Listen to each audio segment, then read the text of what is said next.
for urban livelihoods. We'll have a scheme for urban livelihoods.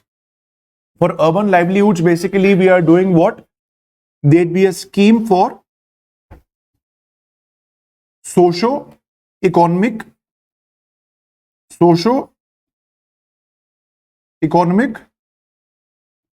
upliftment of who? Of urban workers. Of urban workers.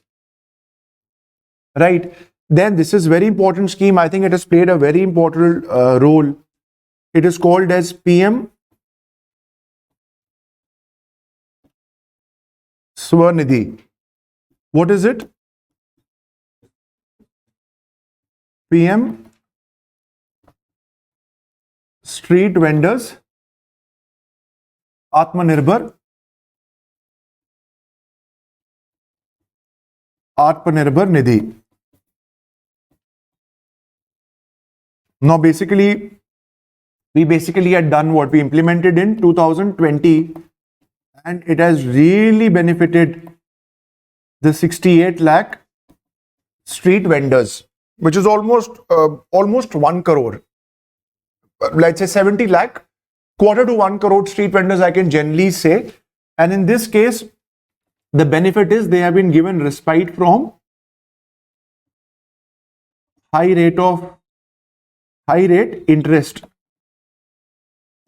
on loan, because in this case, what are we doing? We are giving them collateral free loans. How can a street vendor give you a collateral? Isn't it? Collateral free loans. And in this case, we were giving till 10,000 for 1 year, and if the performance was good, then we further gave him 20,000 and 50,000 in second and third tranche. And then we also gave them, just like you take benefit of cashbacks, and the application would want you to get back on the app, the same way the government wants to have a cashback scheme also. Cashback is a part of it. Quite a lot. Almost 1,200 rupees. In what case? If you are going for digital transactions. Now we are revamping it. All this which I have discussed with you, is it fine? Right? Now we are revamping it. I hope you understand the schemes, how they run. It was launched in 2020. अब 5 साल हो गए इस scheme को. अब finance ministry पूछती है respective scheme जो इंप्लीमेंट करती है मिनिस्ट्री से, हाँ बताओ क्या टारगेट पूरा हुआ नहीं हुआ. Right? They will ask, meetings happen. It's very tough from the finance ministry to take money, because they are the allocators. So they'll then decide whether the money has to be given to you or not. So they decide, and then finance minister tells you in the budget that this is what is important for me, I'll extend it. Many of the schemes, they automatically end. For example, PM Awas Yojana had to end in 24, housing for all, but we extended it for another 4 years. 2 crore houses more will be built because that scheme became successful. Right? Revamp. What are we revamping? अब हम loan revamp कैसे करेंगे? Enhanced loan limit. जितना loan ले सकते हैं उसकी सीमा हम बढ़ा देंगे.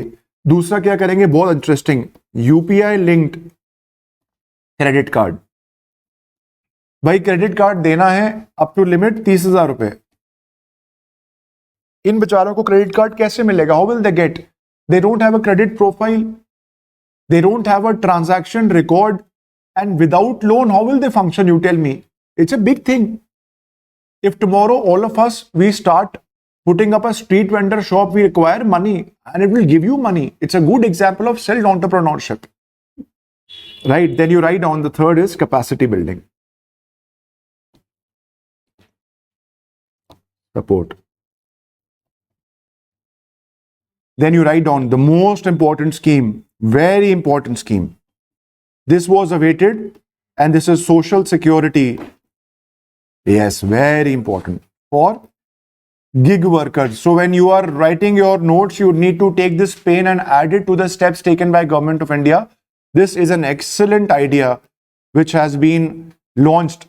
But the first thing is, the Express reported an article that came up almost a month back. It basically said that now we will have what? Tell me, what is the name of this portal? eShram. Very good, very good. eShram portal. Which ministry? Ministry of Labor. In fact, this EPFO job, if you get Provident, did you appear for the examination? APFC? हुआ नहीं, APFC नहीं हुआ. That's a good job. It is an underrated job because, you know, basically the factory laws that you know. So you'll be posted in a metropolitan area, and all the factories which are around you, you would need to inspect and see if the labor laws are being followed or not. Very good job.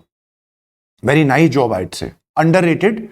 Should be a part of civil services. I think in 2008 or 9, it was part of UPSC civil services exam. But if you get that opportunity, just join it. It's, I would say, almost on the same level, not the same level as revenue services, but yes, the work is good.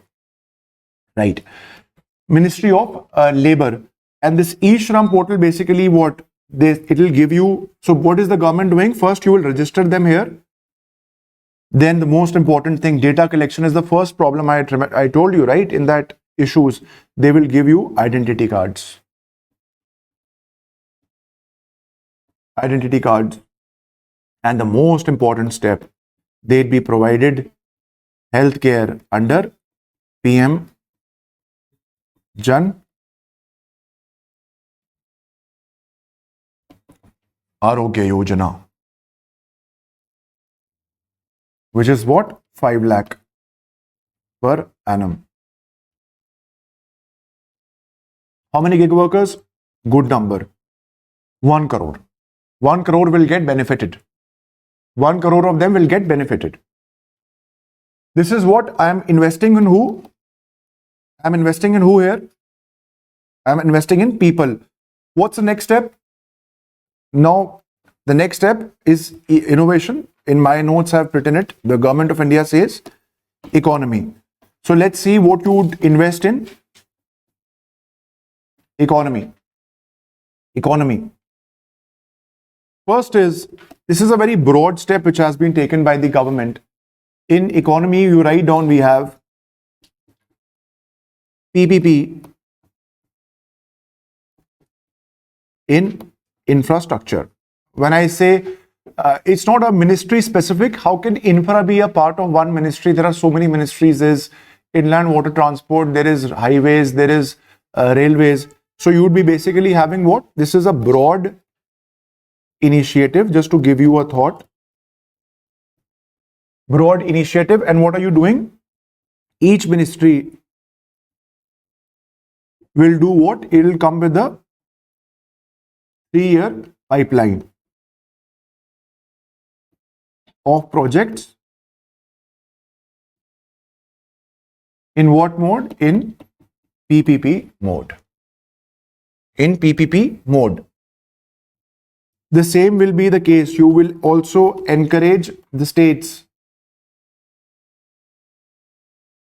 to come up with PPP model and seek financial support from which organization? Write down. IIPDF. IIPDF. This is India Infrastructure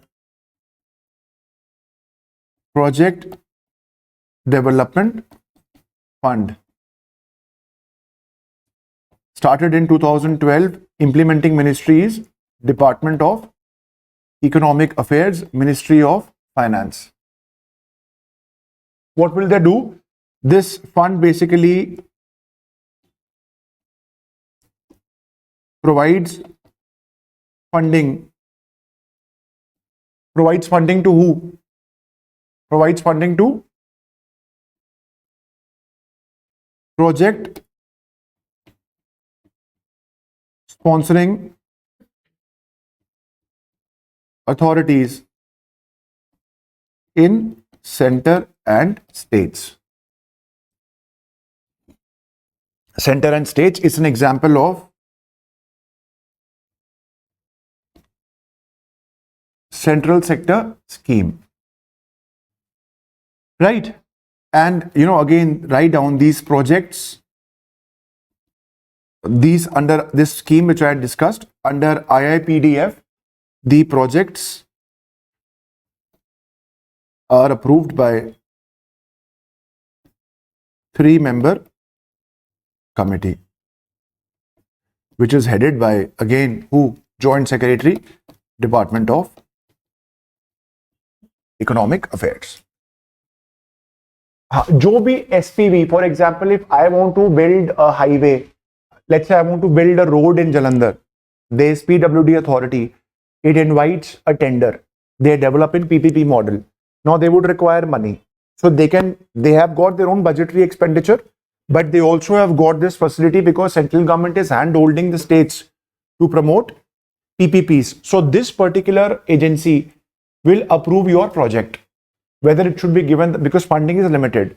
Once they approve, then that authority under your state, which is in involvement of that particular company, it might be a special purpose vehicle, or it might be, depending on various arrangements, that agency in your state or center will get that particular money, and you would be assisted in your PPP development scheme promoting infrastructure under the PPP model. Is it fine? For example, I want to build a highway. NHAI wants money. NHAI forms a SPV with a private company. They have formed a separate, let's say, ABC company. That is the project sponsoring authority.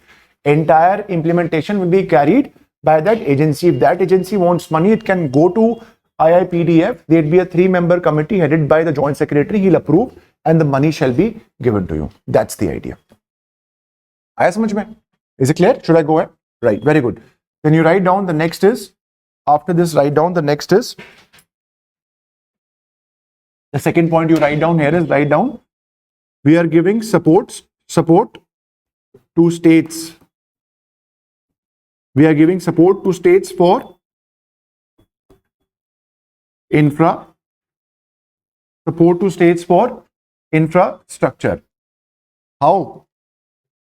Yes, very good. 1.5 lakh crore. 1.5 lakh crore is given to states for capex and reforms, and that is a 50-year interest-free loan. 50-year interest-free loan. And then you've got this very interesting plan. We are launching asset monetization plan 2.0 for the period 2025 to what? 2030. After the success of asset monetization plan 1.0 that was launched from 21 to 2025. What is it? These are assets of the government. For example, stations, railway station best example. किसकी जमीन है, किसका खर्चा है? सरकार का. Or it could be power transmission lines, सारी distribution authority की होती हैं, ट्रांसमिशन कंपनी की, या फिर और बताओ, metro station also, but I'd say this thing, highways. Highway सरकार ने बना दिया, प्राइवेट प्लेयर से खरीद लिया, अब सरकार उसको मेंटेन कर रही है. अब वो एसेट है, उसको मेंटेन भी तो करना है. यू गिव द ठेका to the private player, telling you maintain it for 10 years, give me my fees. You get money, and this asset can be monetized where the government earns money and utilizes for purposes. Mind you, you are not selling it. For example, this classroom which I have taken, he's not sold it to me. He's basically monetizing this particular classroom. He's given this space to me. If I go out, I need to pay, let's say 3.5 lakh, let's say 4 lakh for a classroom, right? And I take a class once a month. I'm not taking a subject every day. So I thought, let me just come and take a place somewhere and then fulfill my needs, which is a win-win situation for both of us. Do you understand how it is? Like co-working places you have in the Western nations, in India also. I want an office to meet someone, so I can basically hire a place. It's based on the concept of software as a service, electric mobility as a service. Remember electric vehicles? I will not buy a vehicle. If I want to use it, I might use it, drive it. Those e-bikes that you have, e-cycles parks के बाहर होती हैं चलाने के लिए, last mile connectivity, उसको दिया, scan किया और इस्तेमाल करके आपने अलॉटेड प्लेसेस में छोड़ दिया, आपके पैसे कटते रहेंगे. माइक्रोसॉफ्ट वर्ड आप यूज करते होगे, अब लैपटॉप में डालते हो, वो फाइल सेव करनी पड़ती है, पेन ड्राइव में डालो, जरूरत नहीं, आपने क्लाउड ले लिया, क्लाउड पे माइक्रोसॉफ्ट से जगह ली, 350 रुपए महीने के दिए, आप सारे डिवाइसेस पे अपनी वर्ड को एक्सेस कर सकते हो. एप्पल फोन में आपका डेटा बहुत ज्यादा है, कितनी बार बैकअप लोगे, कितनी हार्ड डिस्क लोगे, आपने एप्पल को पैसे दिए कि अपने क्लाउड पे I will pay you monthly as per the need. जैसे ही डेटा आपको लगता है खत्म होने वाला है, मुझे जरूरत नहीं है, आपने बैकअप लिया हार्ड डिस्क पे, उस स्कीम को खत्म किया, आपकी स्कीम खत्म. Do you understand how we have to promote mobility mass as a service? खुद खरीदने की जरूरत नहीं है. Pay for it and you there be a larger person who's providing you that services and you're using it and ending it. Something like that government is doing for the assets. A very interesting idea. And the amount of money which I'd be getting is huge. 10 lakh crores. And now you write down, also we will have regulatory measures.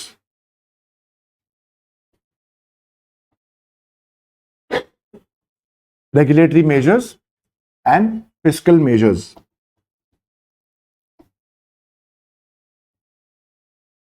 Right, then again this scheme, all of you know, very popular.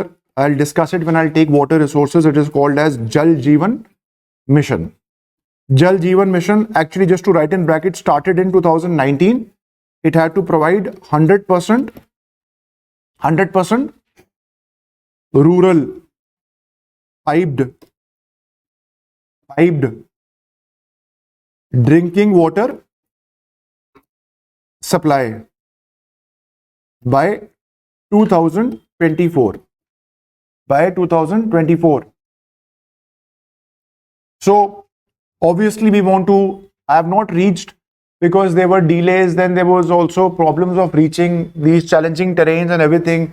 Land चाहिए होती है state government से acquire करने के लिए, pipeline कहाँ बिछाएंगे, बहुत सारे फैक्टर्स हैं. All these factors you know they created, and now we want to saturate by reaching 100%. So we are extending it till 2028, and here the government is saying that I will now follow Jan Bhagidari. Jan Bhagidari means basically would be involving the people, public participation. Very important scheme. If you reach 80% also, that is also quite a lot, right? Then broadly, the government says it will focus on urban sector reforms. This is a broad area that they have demarcated. They will focus on urban sector reforms. In urban sector, they'll focus on what?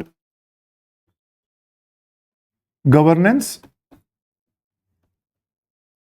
municipal services,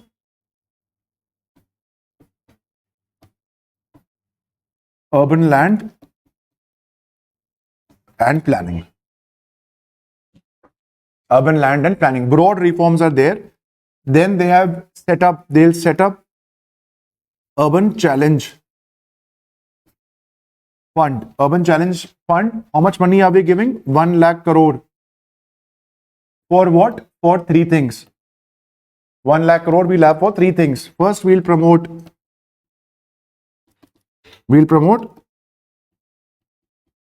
cities as growth hubs. Then we'll promote creative development of cities, and then we'll focus on water and sanitation. The problem here is this will be 25% by the government. So basically, just to tell you, this funding which represents government will be 25%. And at least 50% of the funding will come from bonds, bank loans, and PPPs. Bank loans, PPPs. So basically, the government is not carrying out the entire expenditure on its own. It is just focusing on 25%. Other 50% has to come from bonds, bank loans, and PPPs. So this is also, in a way, I think, a challenge. If the government will be able to receive, as in government is spending only 25%, remaining has to come from these sources, because this year they have, out of 1 lakh crore, they have given you 10,000 crores. Right. Now the government also is very important. It's focusing since long to focus on power sector reforms. The government is focusing on power sector reforms. Power sector reforms basically means what? They are promoting distribution. They are promoting distribution network, or you can say distribution reforms, and intrastate transmission.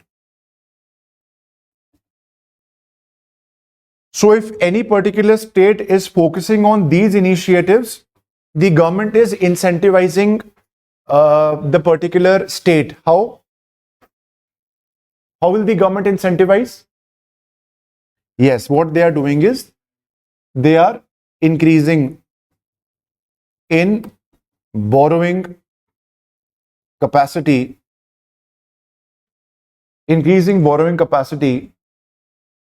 that is how much? Quite a lot, 0.5% of GSDP. 0.5% of GSDP.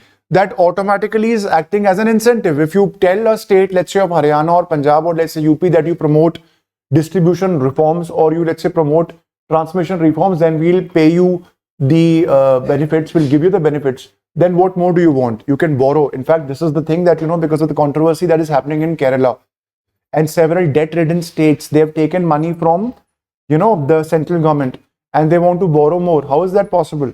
As per Article 282, if the central government has given guarantee, or there's an outstanding loan for a loan which has been taken by the state, then every further loan which has to be taken by the state, the prior permission of the government at center is a must. Isn't it? And we also know, it came up in 2-3 years back, a state government cannot borrow abroad. It can borrow only from the domestic loans. On behalf of the central government, on behalf of the states, the central government can borrow money. If there's a specific entity, like I want to develop Hyderabad and there's an SPV that is formed and he gets money from Singapore, that's totally different. That's not a state government entity. That's basically a separate unit with the involvement of the state governments. Right? And now comes the most important reform. We want to promote this thing. It is called as the Nuclear Bharat Mission. Nuclear Bharat Mission for Viksit Bharat. quite a lot, I would say at least 100 gigawatt you want to promote from nuclear by 2046, 47.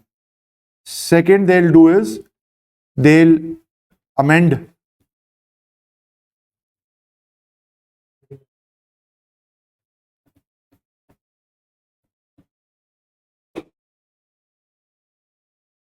Atomic Energy Act 1962 and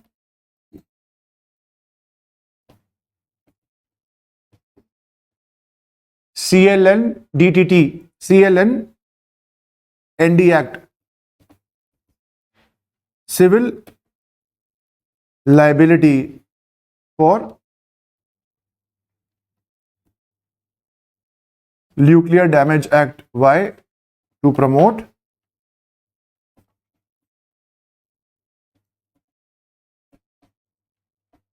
private sector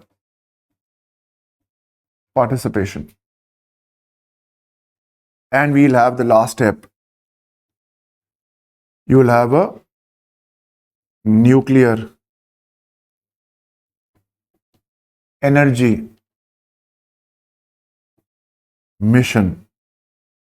Nuclear energy mission for what? For R&D of small modular reactors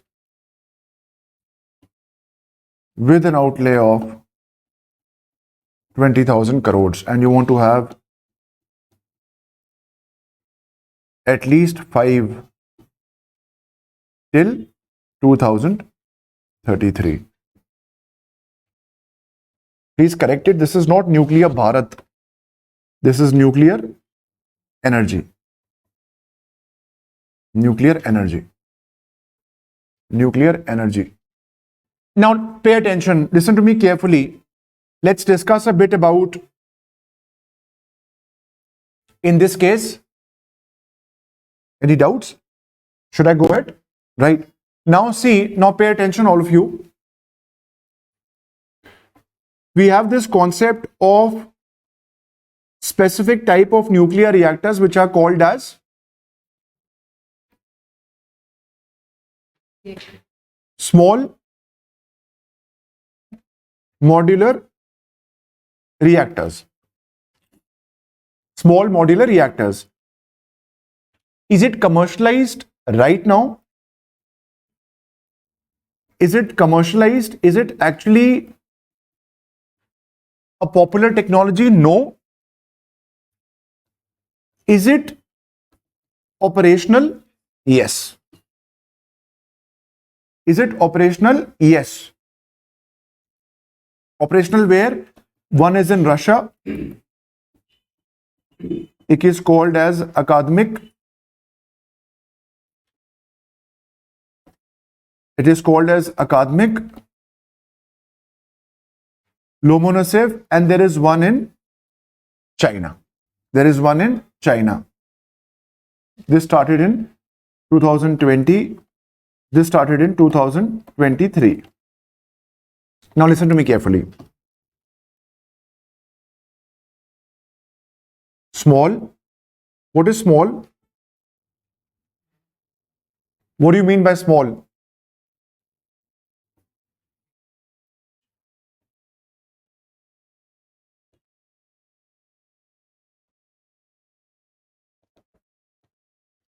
Energy generation capacity. How much is it? 30 to 300 megawatt. And just to inform you, the nuclear reactors that we have in my country, that you all know, they are pressurized heavy water reactors, PHWRs. What is their capacity? The pressurized heavy water reactors that we have in India, you'd be surprised to know their generation capacity is also 220 megawatt. 220 megawatt. This is PSLV of atomic energy. This is called, this reactor that you have, pay attention, I'm coming to a point. This is called as workhorse. I will call it workhorse of atomic energy generation. And recently we have added the 700 megawatt heavy water reactors also, which means India, as a statement in prelims, can have or already has developed and commercialized small modular reactor. True or false? True or false? False. Why? That is my point. It is small and it is also modular. Modular kitchen. Modular kitchen. Modular nuclear reactor. It is number one, made in a factory, not on site. All the nuclear plants that you know in India or in anywhere on the world, they are not manufactured on the factory, they are made at the site. You acquire land, you create that infrastructure, and in this case it is made in a factory. After it is made in a factory, just like you transport any other thing, like you buy a car and you use it, that car has been made in an assembly line in a factory. It is transported where? To the site, and it is also transported to the site, and thereby it is assembled along with light civil work. Obviously concrete का reactor तो चाहिए होगा, wall चाहिए होगी, testing चाहिए होगी, along with light civil work. So modular reactor basically means that they are manufactured in a factory. Manufactured in a factory. They are assembled. So you call them small modular reactors. This series in India will be called as BSMR, Bharat Small Modular Reactor. I had seen this, I had heard this in the budget of 2024-2025 in July. The budget that the government got in 2024, in 2025, and there is also one more. It is called as Bharat Small Reactor. Bharat Small Reactor. Bharat Small Reactor. What is Bharat Small Reactor? Is it not the same as Bharat Small Modular Reactor?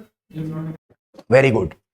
That is the problem. When you say Bharat Small Reactor, you should not get confused with Bharat Small Modular Reactor. Modular means it is made in a factory, it is transported, and it is assembled on the site with very light civil work that is involved. This Bharat Small Reactor is slightly under the carpet. It's slightly wheeled. We don't know much about it, because if you ask me, all of these 220 pressurized heavy water reactors that we have, they are my workhorses. If you ask me, they are small reactors to me. They are small reactors to me. Bharat Small Reactors as compared to Bharat Small Modular is different. But Bharat Small just implies the capacity that is less than 300 megawatt.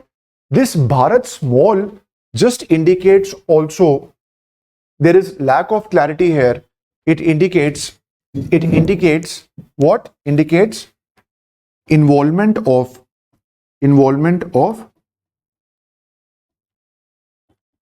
private players. Involvement of private players. Involvement of private players. And also the reactors that we have, they are pressurized heavy water reactors. They'd be what? They'd be re-engineered. They'd be re-engineered with better safety. Re-engineered with better safety. Now, you know, there's a beauty to it before I enter the details. See, when you want to install a solar power plant, a simple solar power plant, the cost that you have, that is contingent on the amount of power that you want to generate. For example, I want to set up a simple 3 megawatt power plant on my roof, right? I'd pay quite a lot for it. If I want to increase the cost, let's say I want to make it 300 megawatt, automatically the cost for me will reduce. That is the case with most of the energy sources. If you come to nuclear power, for nuclear power, there is no such benefit of scalability. Try to understand my point. It's a rare point. You don't get it anywhere. So for a nuclear power plant, you will not have the advantage of scalability. Whether you make a small reactor worth 220 or you make a larger one that is 700, both of them will be the same from the lens of the capital cost. I'm not saying modular reactor. I'm saying Bharat small reactor as compared to a 700 megawatt reactor that I have, the present pressurized heavy water reactor. That is why some experts are saying that this is not the right strategy. This focus that we have on small reactor, it's not much to know. Yes, we'll re-engineer them, but if you have to develop a pressurized heavy water reactor, why not take the advantage and focus on generation of more power? That is what we are witnessing in other nations like China. So Bharat small reactors concept is not well understood. It is not known what is the objective, what purposes it will serve. Theoretically, if I research, because there is no such difference in cost as compared to scalability, so you should automatically go for a larger megawatt reactor like what we are doing now. But if I want to compare a small modular reactor as compared to conventional reactor, this I can do very easily. This is a very easy classification because a small modular reactor, it is made in a factory and it is then transported. Here it is made on site. Here it is made on site. Second, civil work is more or less. Civil work is less, civil work is more. And because a conventional reactor is made on site, thereby it is subject to time and cost overruns. This is the biggest problem of nuclear plants. किसी भी nuclear plant HEP plant बनाना तो फिर भी comparatively easy है unless आप कुछ चीन जैसा कर रहे हो, बिकॉज हाइड्रोलॉजिकल डेटा होता है और वेल रिसर्च टेक्नोलॉजी है, तो it's not that challenging for you to build up an HEP plant. But when you want to go for something like this, a nuclear power plant, I'm forgetting the name of that power plant that we have in this thing in Norway. It's called something as Akilomoto, something like this plant that was built by Riva. This is, I'm saying, 2013-14. The amount of cost that was actually spent, that was almost more than double. Because Ariba is the company that wants to build the nuclear plant in my country in Jaitapur. But because of the fact that we have got a civil nuclear liability law that clearly says that in case of any nuclear damage, if the operator finds out that the supplier has got a problem, he can sue that particular supplier, which is absolutely right. We have seen the Bhopal gas tragedy. That person, Anderson, he ran away, the head of Union Carbide company. इतना बड़ा disaster, सरकार कुछ नहीं कर पाई, रातों रात भगा दिया उसको. So we cannot have another disaster. We had to pass the Civil Nuclear Liability Act. It was a need of the hour. But the gains that we made under Mr.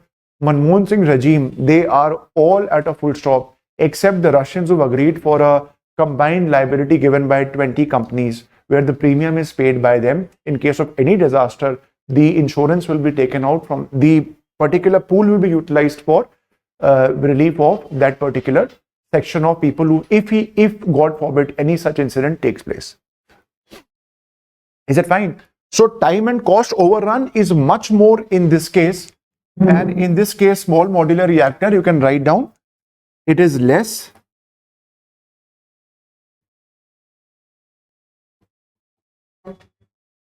Write down, also can be made in large numbers in the same point. Serial manufacture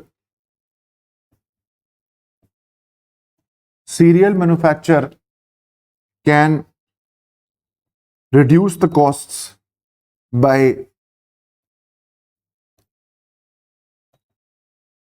simplifying cost plant design.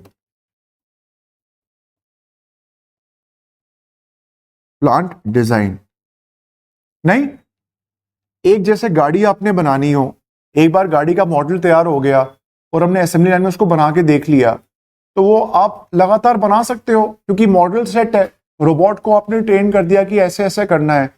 पर जब nuclear reactor आपको बनाना हो और nuclear reactor सारे on site बनते हैं, but इस case में अगर आपने एक मॉड्यूल का डिजाइन बना दिया असेंबली लाइन में, फैक्ट्री में, और धड़ाधड़ आप वो बनाते गए, तो प्लांट डिजाइन भी आसान हो जाएगा ना। इट्स जस्ट लाइक सेइंग कि आप एक घर खरीदने गए और आपने खाली प्लॉट देखा, आपने कहा कि भाई मेरे को अपनी मर्जी से बनाना, उसमें सिरदर्दी बहुत होगी। आप किसी बिल्डर के पास भी, उसने 10 विलास बनाए हुए हैं, उसका स्टैंडर्ड डिजाइन है, तो उसने एक बार बोला मजदूरों को, भाई तूने ऐसे बनाना, ये डिजाइन मैंने पास किया है, तू 10 के 10 खड़े कर दे, तो वो इजीली उसकी कंस्ट्रक्शन कॉस्ट कम होगी।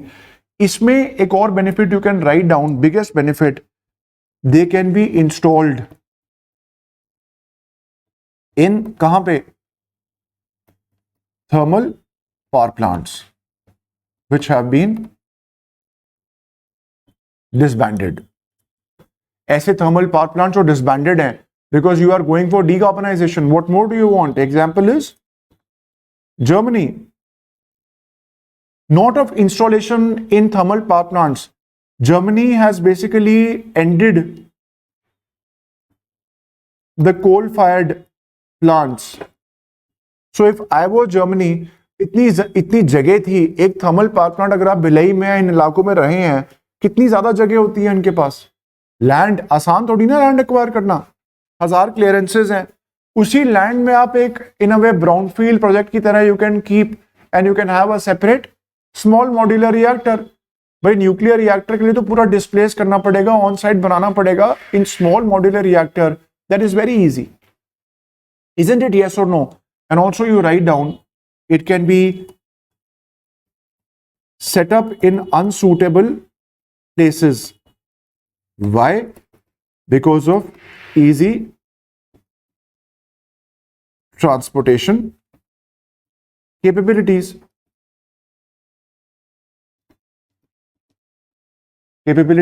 And areas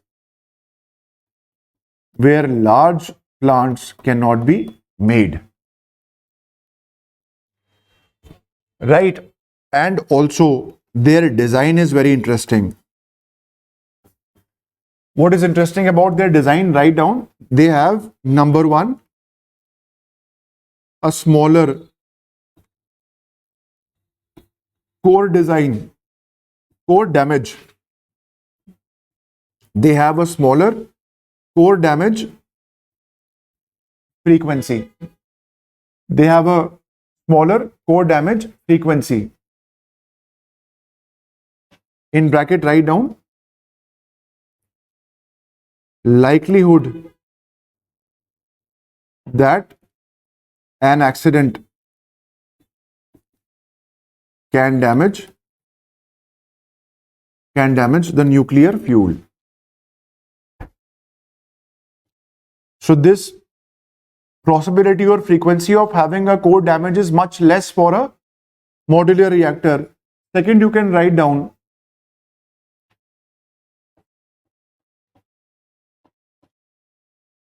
it has less possibility of source term. Source term in this case implies, write down, it is a measure of what? Measure of what? Tell me. Radioactive contamination. Radioactive contamination. They have also better, very important, Fukushima. Enhanced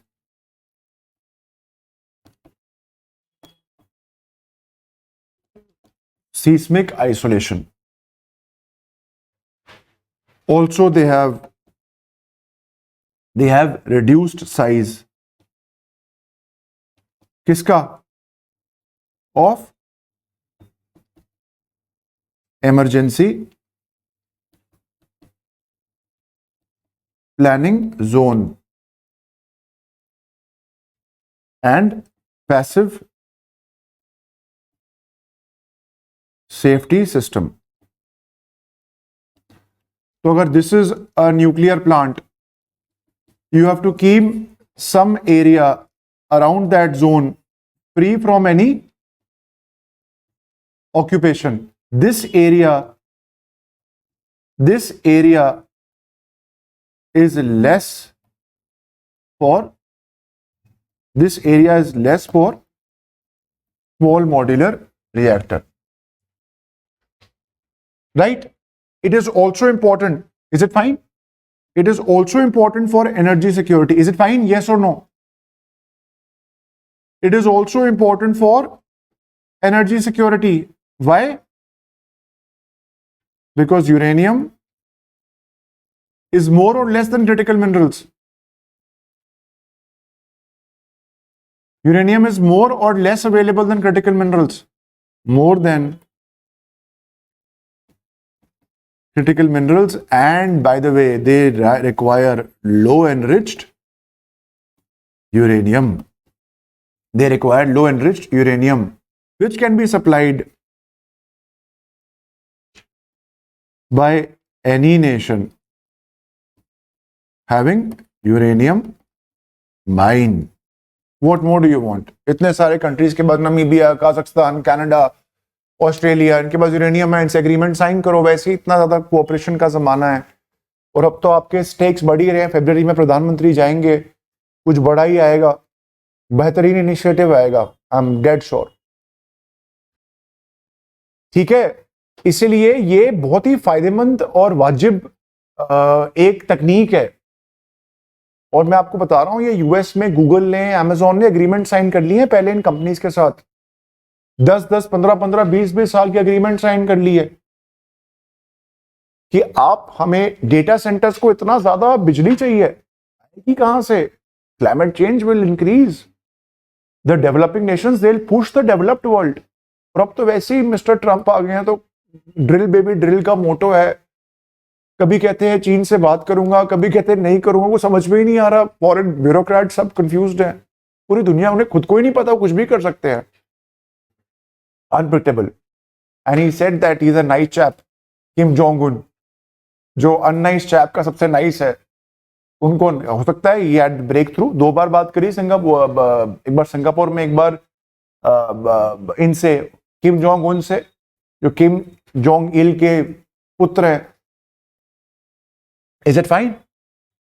Isn't it? So you can write down, but there are challenges.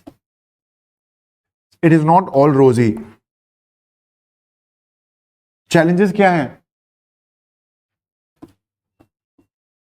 एक तो है frequent refueling.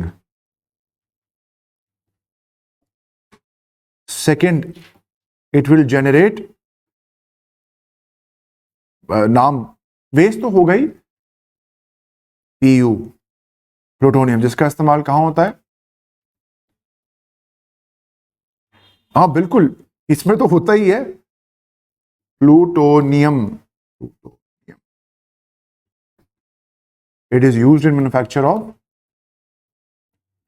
nuclear bomb.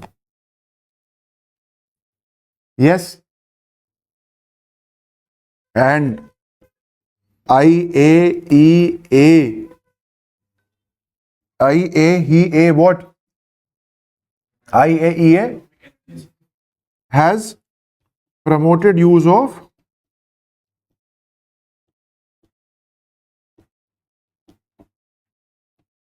safeguardable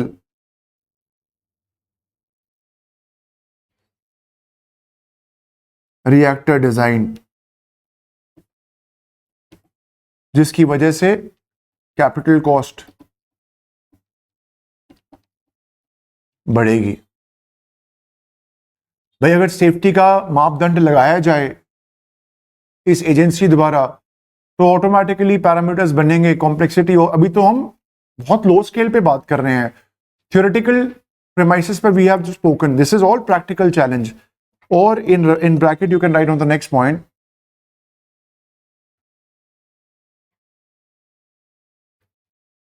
fourth point you can just write down subsequent SMR generations may require what? May require highly enriched uranium.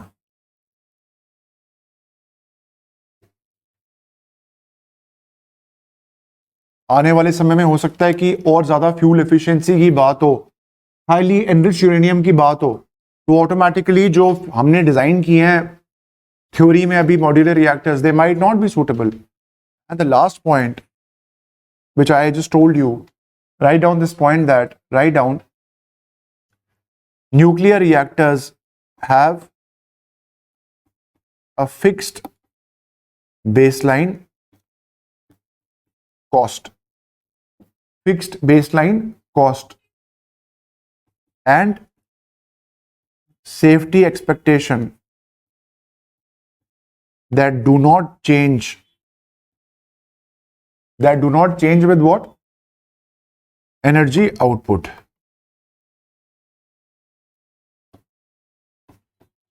Do not change with energy output.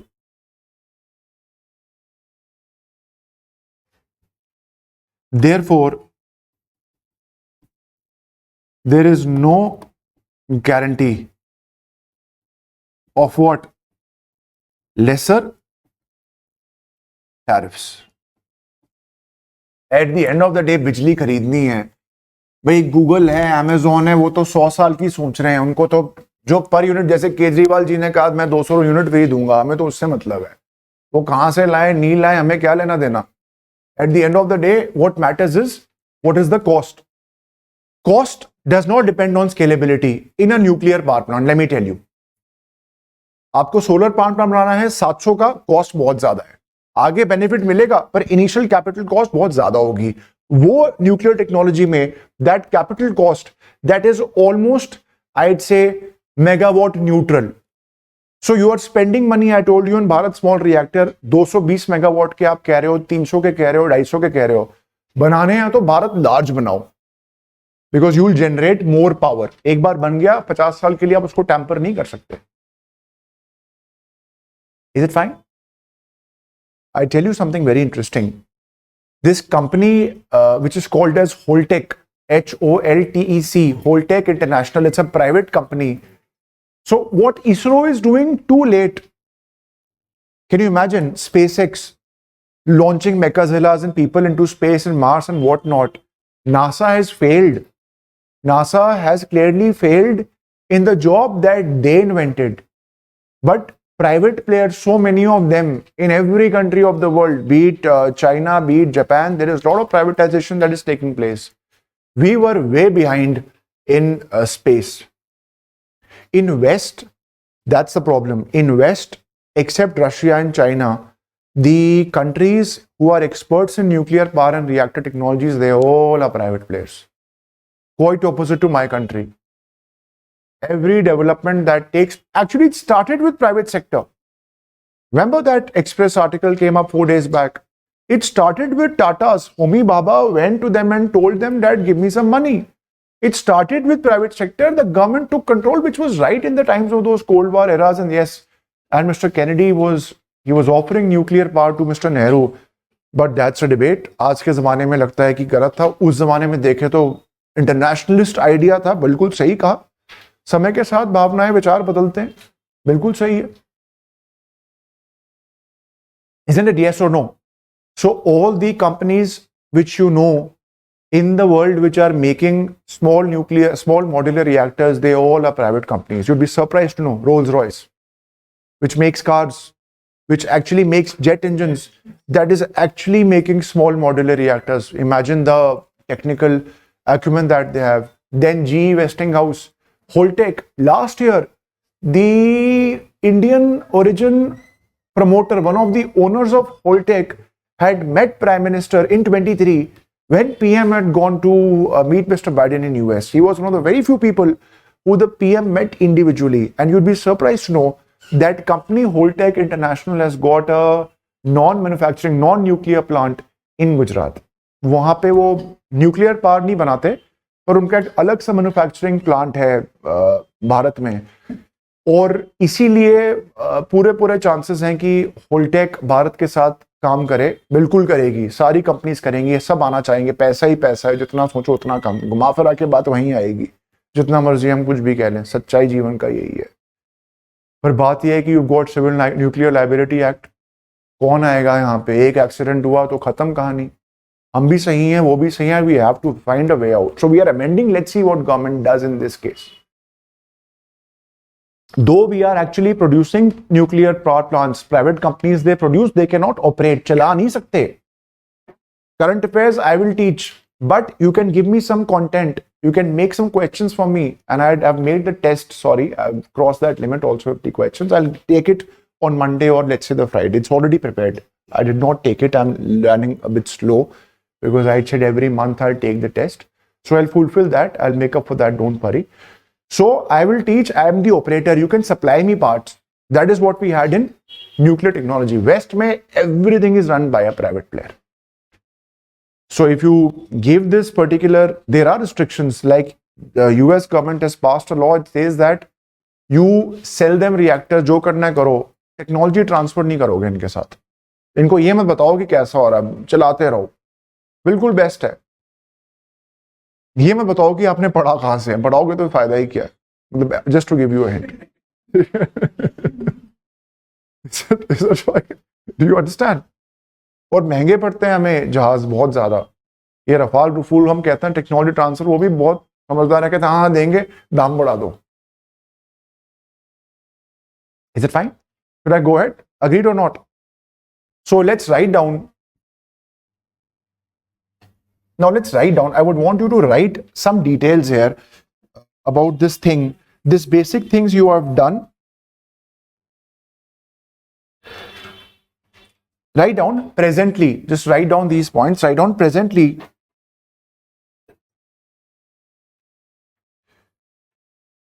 The nuclear power plants in India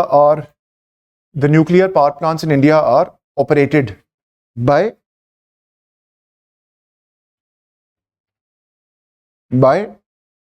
NPCIL. NPCIL. However, with Bharat small reactors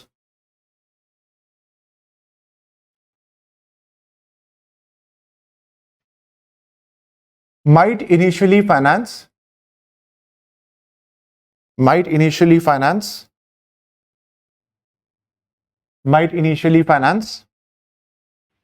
and later operate the nuclear power plants. Next point, as far as SMRs are concerned,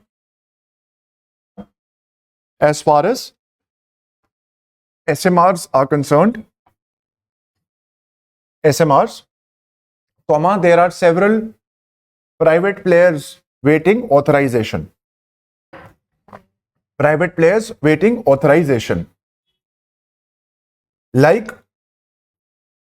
Like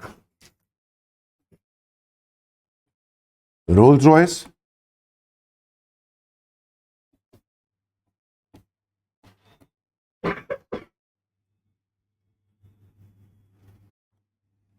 GE Westinghouse,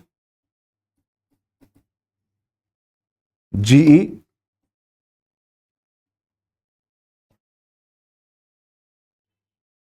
Holtec,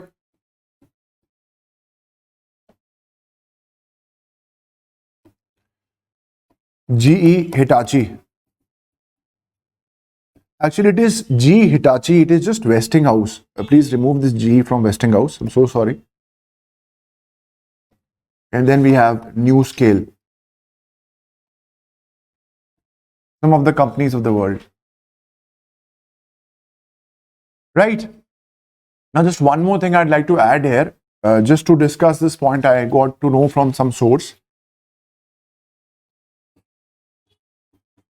These Bharat small reactors, which are being developed by the government, what they'll do is they are promoting a mechanism where, there'd be a Bharat small, reactor.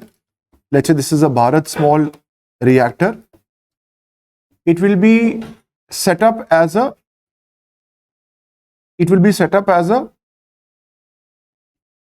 captive power plant. Captive means there'd be a huge industrial house. Let's say aluminium, let's say steel. They would require electricity. They would buy from it. But why not give them and promote a Bharat small reactor where they will bear the cost, they will finance, and the government will operate it on their behalf. Now the catch here is, so I was telling you, right, 700 megawatt क्यों नहीं हम promote कर रहे, Bharat small क्यों कर रहे हैं? इनकी कैपेसिटी 220 मेगावाट की ही होगी. 700 मेगावाट कोई एल्यूमिनियम इंडस्ट्री या स्टील इंडस्ट्री कहां ले? इनको तो पूरे साल बिजली चाहिए होती है, पूरे साल, every day in day out. Specifically, I'm forgetting the name of that process by which aluminium is produced. It's not striking me. That is a very energy intensive process of generating electricity. So this idea is the reason why I gave you this write-up of Bharat small reactor, what it actually means. Slowly and slowly they'll transfer this from this to this particular private player. That is what they are wanting to develop. This is taking place in US right now. Just replace industry in US by Amazons and Googles, and they are buying they are having arrangement with these small modular reactor companies. Is it fine? Right? And that is the problem. I also gave you this question in the test series. What was the name of that authorization?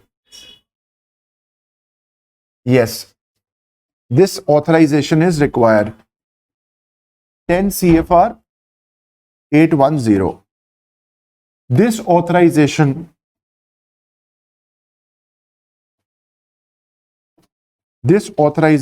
is required for what?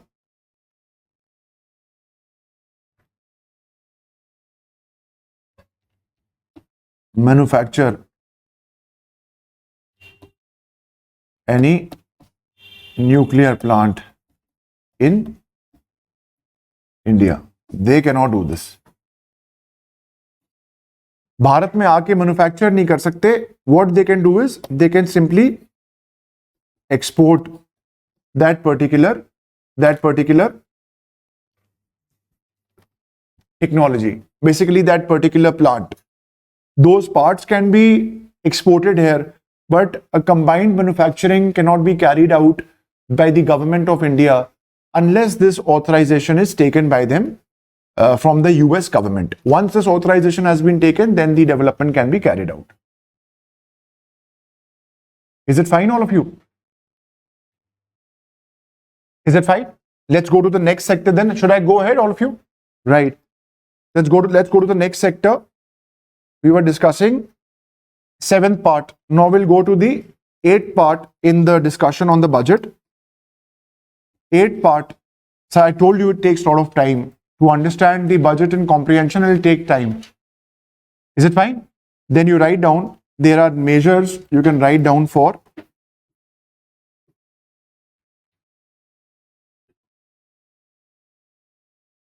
shipbuilding industry. There are measures for shipbuilding industry. What is happening right now? If I talk about Indian industry, it is facing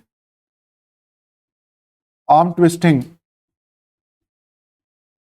from foreign shipping lines. in the light of Red Sea crisis. Because of Red Sea crisis, India has got very limited shipping lines. We all depend on foreign flagged vessels. So in this case, you are dependent on them. They are charging commission. In fact, you'd be surprised to know this company. Have you heard it? It's a company that is based in Denmark. इनके profit आसमान छू रहे हैं पिछले 4 साल में. 4 साल के 2-3 साल लगा लो जब से यूक्रेन क्राइसिस स्टार्ट हुआ है. इसीलिए अब भारत सरकार का फोकस सबसे ज्यादा, अगर मेरे से पूछा जाए, डोमेस्टिक शिप बिल्डिंग इंडस्ट्री को डेवलप करने में है. You want to promote, is it fine? You want to promote, so basically you are now focusing on developing this domestic shipbuilding industry. Domestic shipbuilding industry, you're focusing on this. So what steps have been taken here? Now you would be number 1, revamping. You will revamp what? You will revamp shipbuilding.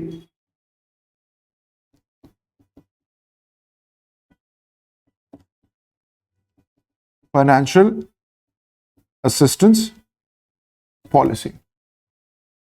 Financial assistance policy. Basically from 2016 to 2026.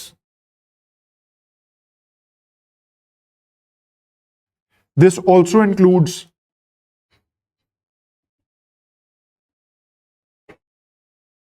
credit note scheme for ship breaking in Indian yards.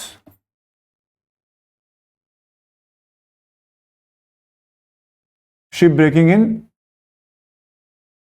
Indian yards.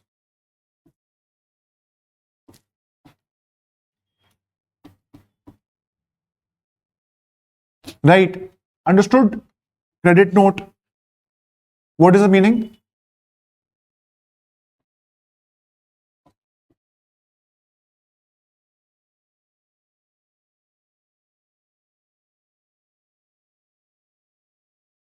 I own this ship. I am the owner. Right? I dismantle this ship. Where?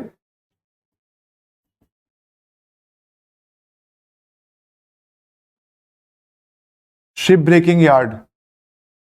We know that India is the second largest hub of shipbreaking after Bangladesh. There is a place which is called as Alang, and they are highly, very rich people. Extremely rich people are involved in this particular business. So I have a ship, I dismantle. Shipbreaking yard I have dismantled. So this will have some value. भाई लोहा होता है, बहुत aluminium होता है, बहुत सारी चीजें होती हैं उस पर्टिकुलर शिप में. जब उसको डिसमेंटल करेंगे तो उसमें कुछ तो निकलेगा. स्क्रैप वैल्यू 100 रुपए होगी, 10 रुपए, जो भी होगी, उस स्क्रैप वैल्यू का 40% of the scrap value, I'll get what? I'll get a credit note. And this credit note can be used in the case if I buy what? Buy what? New ship.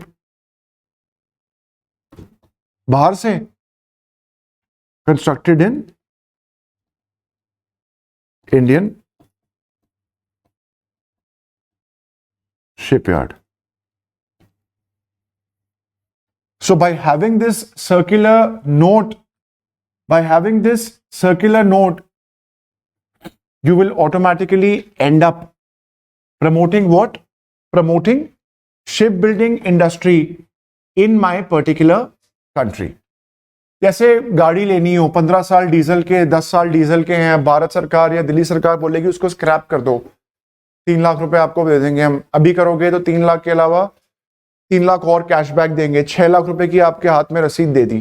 अब आप कोई नई car लेने जा रहे हैं, let's say I want to buy a good car, new car, I will present them rupees 6 lakh, but that car has to be made by Tatas or let's say Mahindras. That cannot be a foreign vehicle. It has to be made, it has to be a CKD, completely knocked down unit, produced in my country, in my factory, in some assembly line, in the territory of India.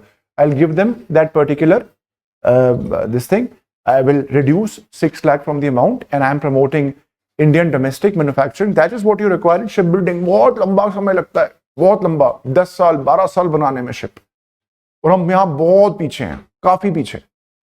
Totally dominated by the Western nations. Is it fine? I hope you appreciate this scheme. Quite interesting. Circular note scheme. Is it fine? Yes, I know the class is data oriented. What can I do? I can just tell you that what data has to be by hearted. It is budget. Budget is about data. Civil services exam is like this. I can only help you in by hearting. For example, TIC and TIC was what? Expenditure. And that, what was that? Big C was your revenue. चलिए आगे. इसके अलावा आप ये देखिए, एक step इसमें और है. We can just write down that large ship will be included. Included where? Will be included. No, there is no short way what to do. It is already shorted with concept simplification. इससे ज़्यादा short करेंगे तो फिर वो short selling हो जाएगी जिसपे सेबी ने दाम लगाया है. Large ships included what? Included where? Yes, very good. Infrastructure, harmonized master list. This infra master list is actually prepared by which ministry? Yeah, Department of Economic Affairs, under the scheme started in 2012, right? And they have got 5 broad sectors under which infrastructure status is given. If you get infra harmonized list status, it will basically promote what? It will promote easy lending and financial. आप ना अभी बस समझने पे focus रखिए. Don't get stuck on the facts. See what is happening in the budget. That should be the focus right now. Don't get worried by the amount of work, but we have to do it. We cannot ignore it. It's a very important area. Is it fine? Please bear with me. And then finally, very simple, ज़्यादा कुछ है नहीं. अभी लग रहा है आपको एक बार पलटेंगे, 2 बार पलटेंगे, 3 बार पलटेंगे, याद हो जाएगा. और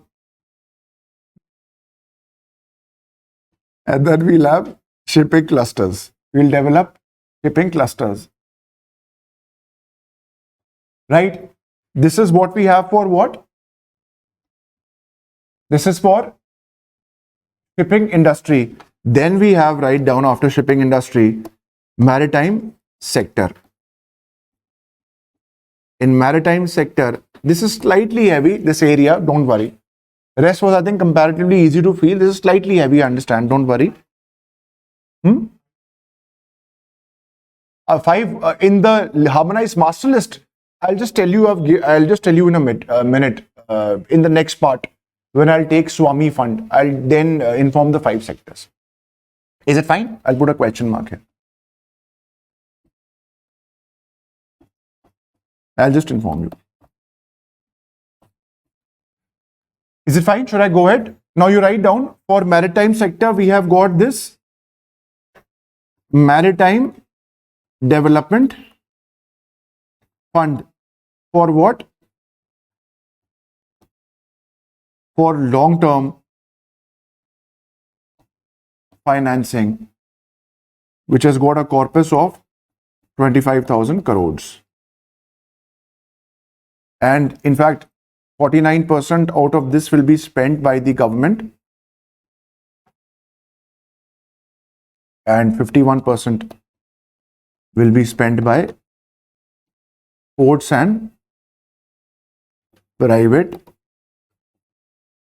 sector. So this 25,000 crores will be spread over the years like we always have in a fund, which will constitute 49% of the government spending. Remaining spending will come from ports and private sector. You can already get a whiff of increasing role of private sector in the budget. I hope you're able to understand that thing. Is it fine? Is it fine? Right. And then you write down, then we have Udan scheme. Udan scheme, which is for regional air connectivity. इस बार budget भी बढ़ा है. पिछली बार I think 25-30 पन्ने का था, इस बार 50 पन्ने का है. बस थोड़ा सा ही है. Not much is left. I understand. A bit of it is left. Please take it. Regional air connectivity, which has boosted middle income or middle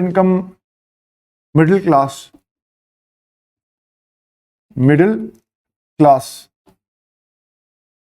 And they are doing what? This will now be modified to connect 120 new destinations and carry 4 crore passengers. There's no need to remember it in the next 10 years. Just get familiar what is happening. And it will also support helipads. It will also support smaller airports. Till now, it has just connected, you can write down, quite a lot. 88 airports. But these facts you can choose to not remember, but you should know that there is something for regional air connectivity. The air connectivity improvement, it has made air connectivity or air travel affordable by providing subsidy through viability gap funding, where 50% of the seats, they are capped for 2,500 for a flight duration of 100 hours. That is the mechanism. That's not required. Just broadly know that the scheme is now increased. It's gone further ahead. It is now focusing on 4 crore. Don't remember, but just know almost 120 airports are there, which will be now covered by this particular scheme. Is it fine? Should I go ahead, all of you? Is it fine? Then you write down. Next is very important. Simple. You will have a new greenfield airport in Bihar, and there'd be capacity extension of Patna airport, and there'd be brownfield airport where? Batao Lake. Brownfield airport in a place which is called as, write down, Bhita. Where is Bhita? Yes. Which district? Patna only? Okay. Patna. Okay, fine.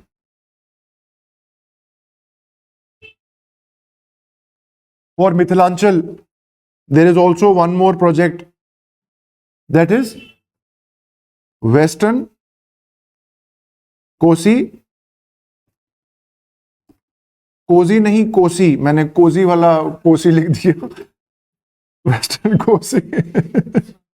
Right out. Western Kosi canal extension, renovation and modernization project. It will benefit who? Mithilanchal region. From Mithilanchal region, I think in prelims and culture, this very popular fellow, very important, revered person, his name is Vidyapati Gautam. For BPSC, you might have prepared. This, I think, has been asked in CSP. Okay. The name? Okay. Mithila art, Mithila culture is popular. Madhubani print is one of them. The entire Mithila art is supposedly very popular. Just like Kishangarh, you can say. In fact, the entire knowledge base of this area is Mithilanchal is. They would take more pride, let's say, as compared to other areas of the state. Is it fine? Now you can just draw the map of just to show you.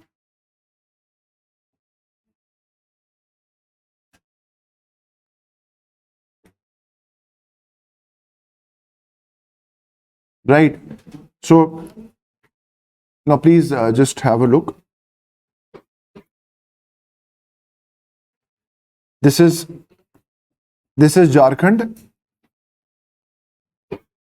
This is Bihar.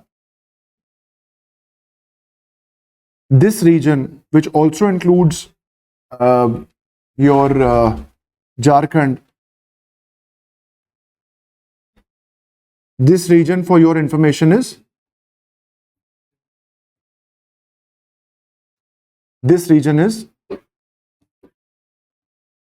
Mithilanchal region.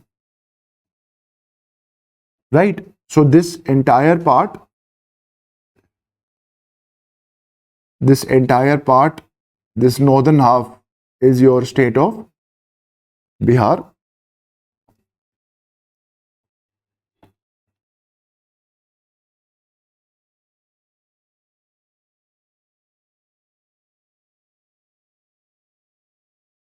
This yellow portion is Bihar and the southern one is Jharkhand. Where is river Kosi? This Kosi project will be located here. If let's say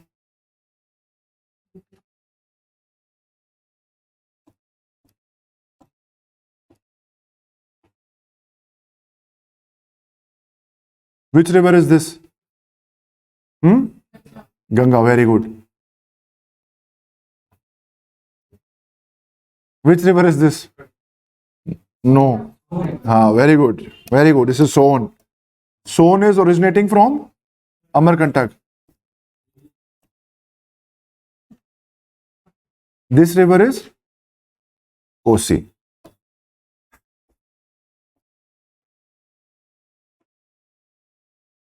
This river is Kosi. And you can say this is the area which will be benefited from this Western Kosi Canal project. No. This Plesa Bhita is not important for prelims. Just understand Mithilanchal. You should know what is that region for broad idea. Is it fine? I hope I have done justice to the map. These three things, this bottom has to be slightly pointed. It is actually like this.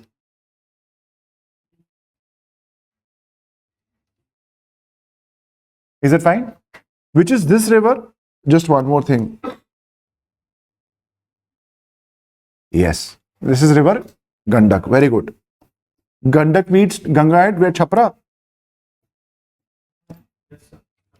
Chhapra is in Bihar. Yes. Okay. Gandak. I'll discuss it just to tell you how it looks like. Just be familiar first.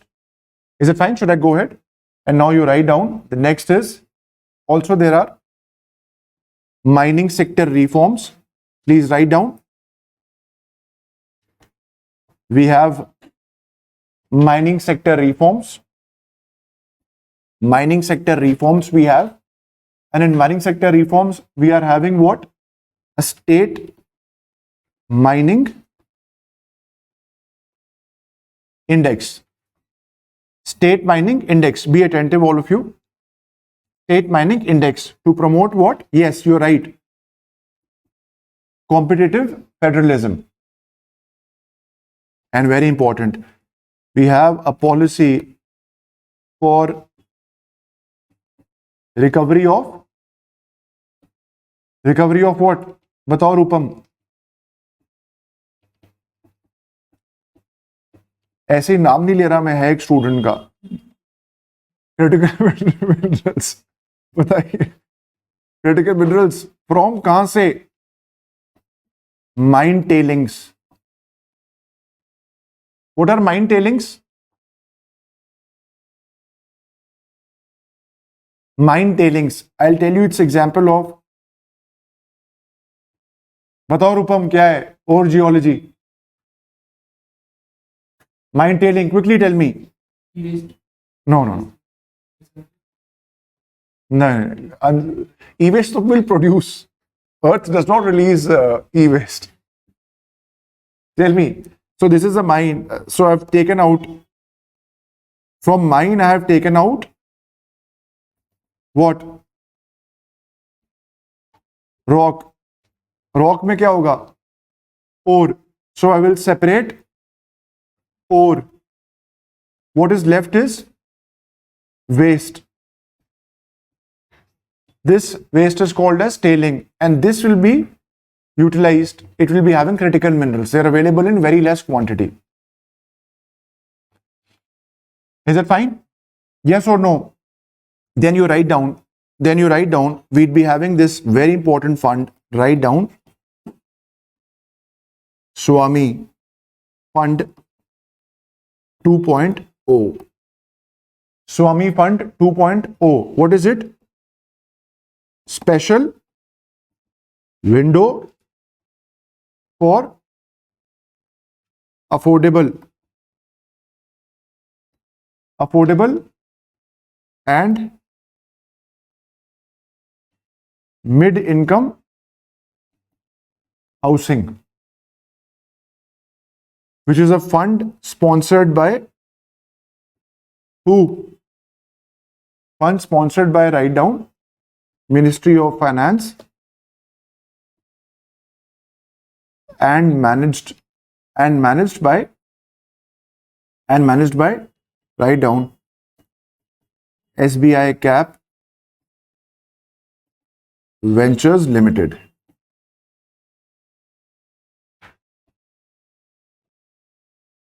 This is a high-rise apartment.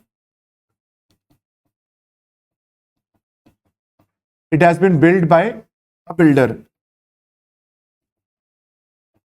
He wants to sell it to the who? You and me, potential buyer. But because of some particular concern, this particular building gets stuck. So this particular person, buyer, is not getting possession of the flat or the apartment. This person does not have money. So what will I do? I will create a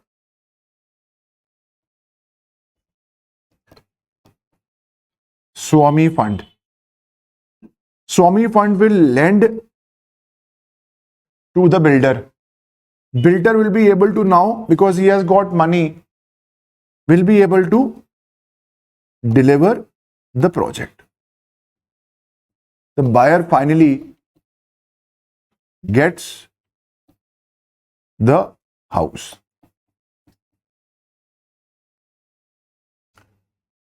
So the Swami Fund is nothing but a bridge between developer and buyer. Developer and buyer. Yes or no? Developer and buyer. Yes or no? Right. Now this fund 2.0, you can just write down here. So this fund 2.0, because this 2.0 fund is based on success of Swami 1.0, which was started just now in 2019. You should just know the idea of the scheme. Year don't know, just know the idea of the scheme 2.0 to help completion of stalled residential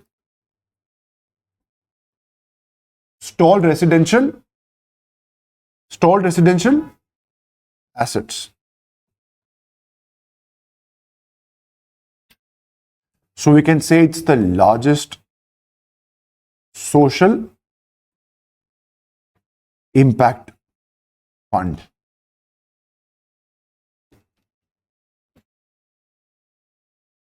largest social impact fund. Largest social impact fund.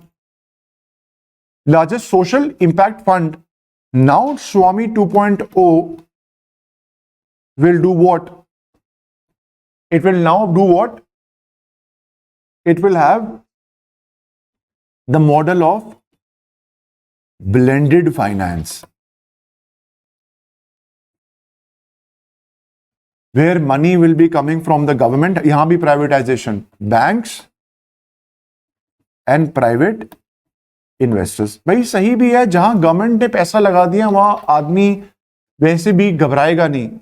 They can invest in that project. Is it fine? Blended finance, and the target is 15,000 crores, and they will wish to deliver, you can say, 1 lakh units.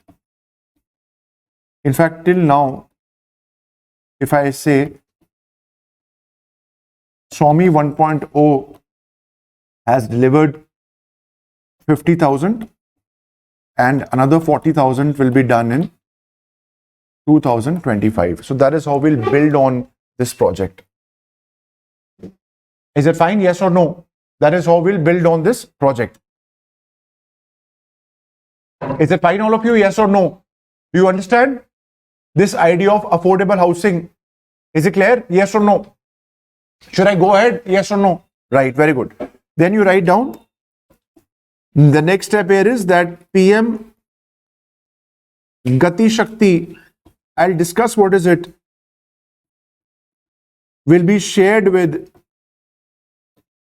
private sector, will be shared with private sector in terms of data and maps for project planning. For project planning. Project planning.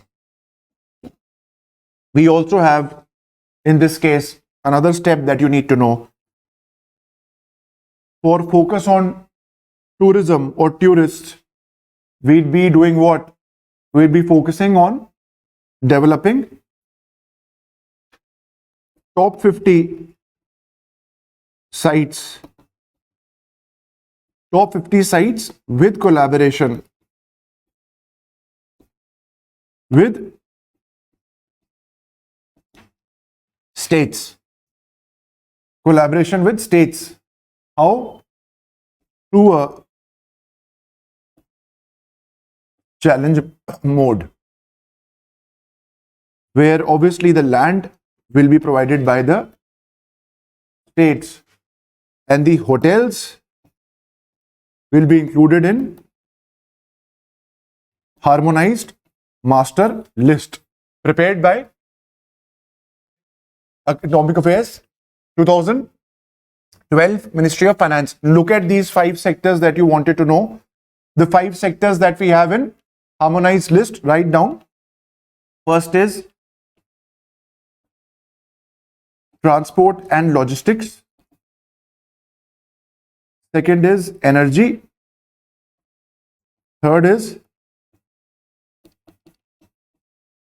water and sanitation. Fourth is communication and social infra. And the last is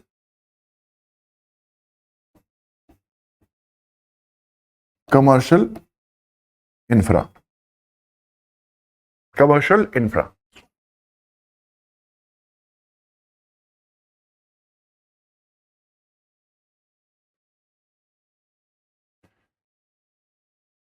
Right. Also, to promote employment, we have got more features here. Number 1, Mudra loans will be given to homestays. We will have performance linked incentives. Performance linked incentives. This is communication and social infrastructure. Communications and social infrastructure. Fourth point, communications and social infrastructure. Is it fine? Yes or no? Yes or no? We will have streamlined e-visa and special focus on religious circuit with special focus on Lord. Which Lord? Yes, very good. Lord Buddha. Don't guess if they ask in the hall, though they will not. I told you, a budget cannot be taken unless you understand the objective. Swami 2.0 will require knowledge of Swami 2.1. Swami 2.10 should be giving you the objective of that scheme. For discussing harmonized master list, you need to understand what's the meaning of the scheme and what is the objective. How will it affect better funding? Can I go ahead now, online students? Now comes a very important mission. And it is very important. I'm not pretending the importance. What is the mission? नहीं, वो budget में नहीं था. Critical mission का तो पैसा हमने 24-25 के बजट में ही पारित कर दिया था. Because of, why do we focus on Lord Buddha so much? Because it is important for revenue. Southeast Asian countries, it's important for soft power. Even the Chinese would want to visit. The Sri Lankans, Sinhalese Buddhism, they practice. So whenever, I think Mr. Anura Disanyake, he had gone to Gaya also. Yeah. I think he had gone, right? I rightly remember? Right. Then you write down, we'd be launching National Geospatial Mission. Yes. National Geospatial Mission. We'll do what? We'll develop foundational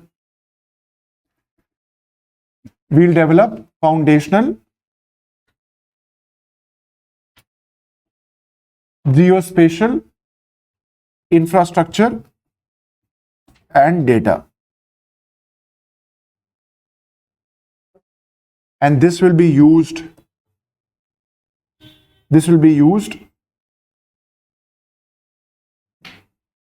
with the help of PM Gati Shakti. PM Gati Shakti Master Plan for Multimodal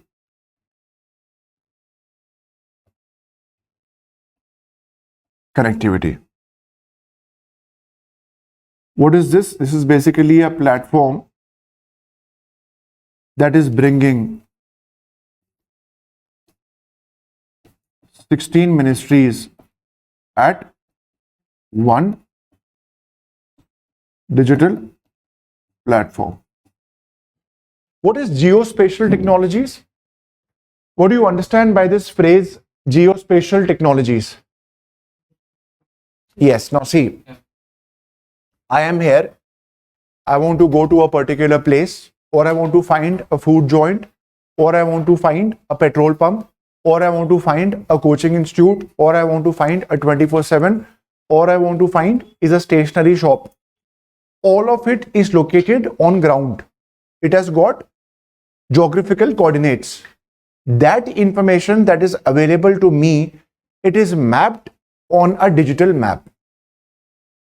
That is simply geospatial connectivity. That is simply geospatial technology. Whatever bodies, whatever shops, whatever places we have in physical geography on ground, it is basically put on a map, and that particular data is digitized.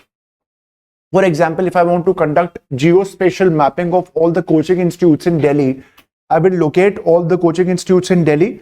I will map there. I will see their location. I will build them, digitize them by creating those locations on the map.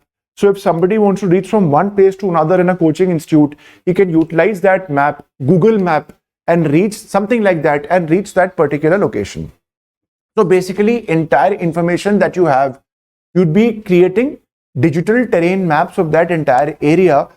It will be with the help of PM Gati Shakti program. Now the thing is that whenever you want to develop a particular area, it is all developed together. In India, what we do is that I want to plan a highway. Ministry of Road Transport planned a highway, right? They build a beautiful highway, right?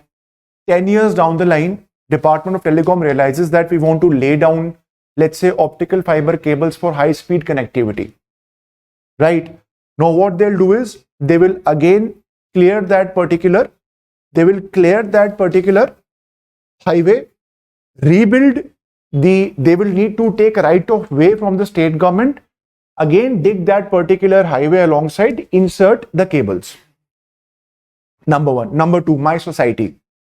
The society where I stay, they do not have gas pipelines because the municipal corporation of that area, though it's not, aisa bhi nahi hai ki bilkul wahan pe, that municipal corporation did not plan the gas pipelines. So what they have done is, now they have got trained people from which state? किसी को gas pipeline लगानी हो तो उसके experts कहां से आएंगे?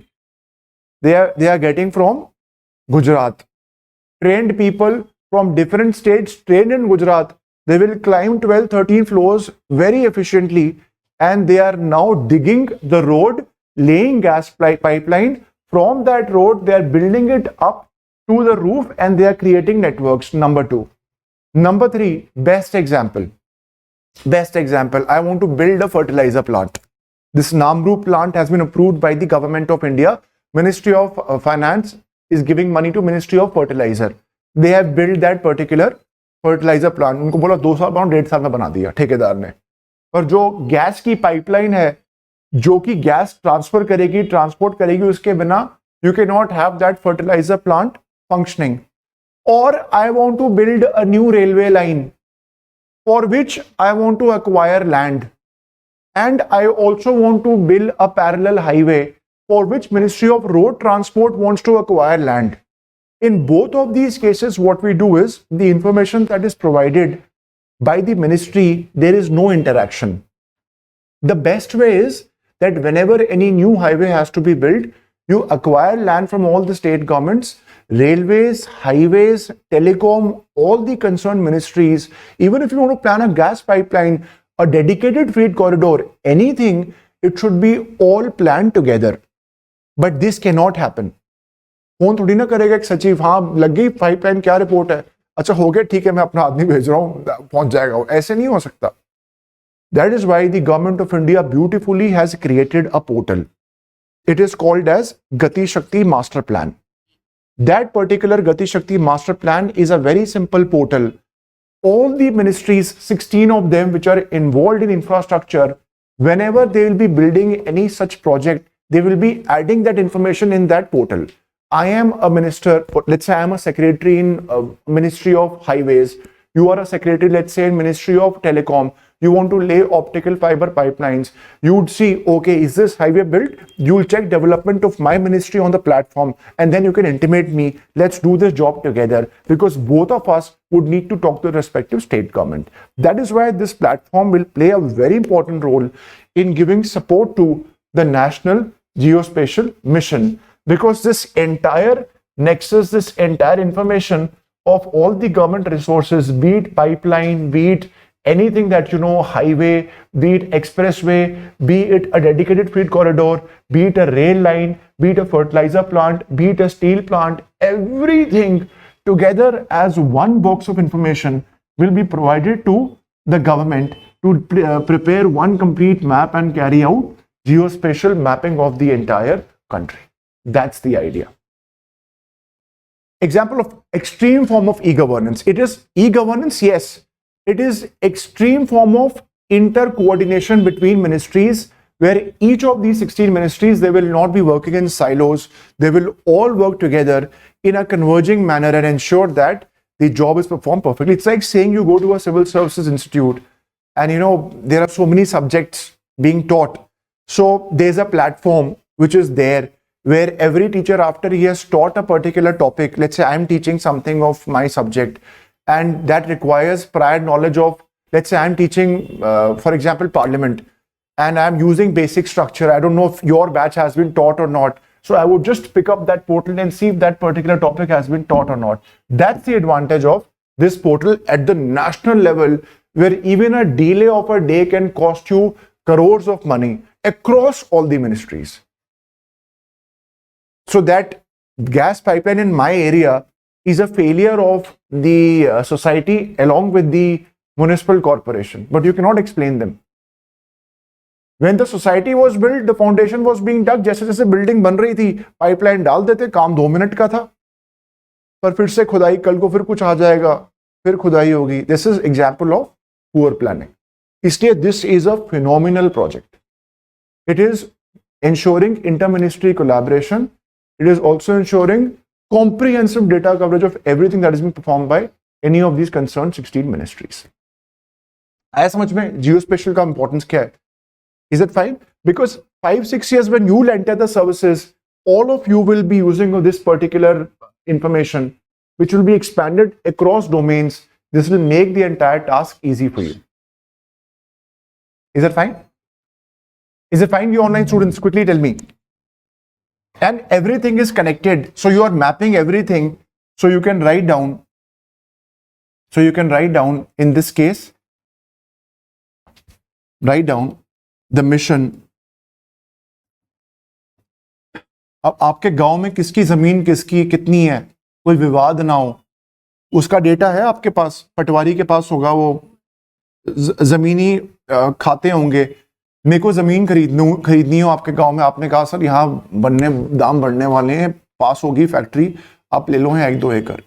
आप डिसीजन मुझे लेना हो, चेक करना हो, मैं कैसे करूं? वहां जाके थोड़ा ना देखूंगा. अगर जियो स्पेशल मिशन सक्सेसफुल हुआ तो सारे रिकॉर्ड्स, लैंड रिकॉर्ड्स डिजिटाइज हो जाएंगे. आप मैं यहीं बैठे बैठे देख सकता हूं, अच्छा ये पीस ऑफ लैंड है, इसके इतने डायमेंशंस हैं, ये इस सिटी से इतना दूर है, दिल्ली से इतना दूर है, अच्छा ये दिल्ली, यहाँ ये हाईवे जा रहा है, ये नदी जा रही है, पास में एयरपोर्ट ये है.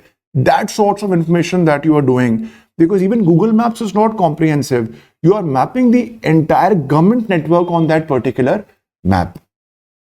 You just जैसे अभी आप यहाँ पे यूज कर रहे हैं Google Maps अपने किसी भी काम के लिए, उसको आप लार्ज के लेवल पे पूरे इंडिया के लिए यूज करेंगे. Right? So you write down here. It'll focus on where? Modernization of land records. जैसे मेट्रो स्टेशन बनाना हो, फिर पार्किंग बनानी हो, फिर वहां से कोई हाईवे हो या कुछ हो, अगर इंटीग्रेटेड प्लानिंग होगी पूरी सिटी की तो अपने आप सब कुछ प्लान करेंगे आप. अभी यहाँ मेट्रो अब बन रही है क्योंकि अप्रूव, वैसे मेट्रो का अब बाकी सिटीज में metro should be planned with the construction of the roads constructed by PWD. दोनों ही समन्वय से काम कर सकते हैं. सड़क बन गई तो मेट्रो बन रही है, सड़क रुक जाएगी, वो क्रिस क्रॉस होता रहता है, वो नहीं होगा इस केस में. समझ में आ रहा है? So you write down modernisation of land records. It will lead to urban planning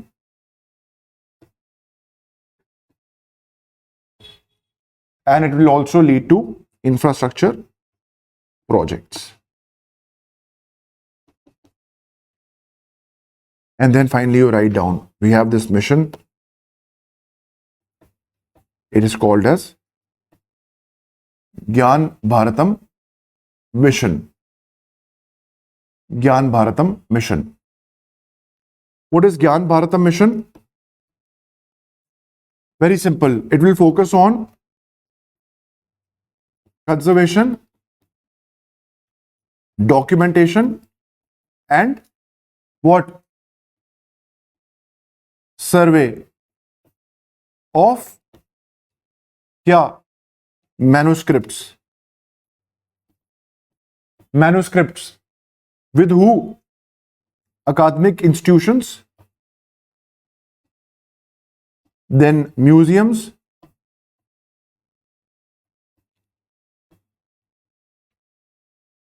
libraries and private collectors. We'd be covering so many of them, covering right down 1 crore manuscripts. How many? 1 crore, 1 crore manuscript. जिसके भी पास है उन सबको हम सर्वे document उसका data बनाएंगे. And we will also set up a repository. You can write down National Digital Repository of Indian Knowledge System. Indian Knowledge System. Indian Knowledge System.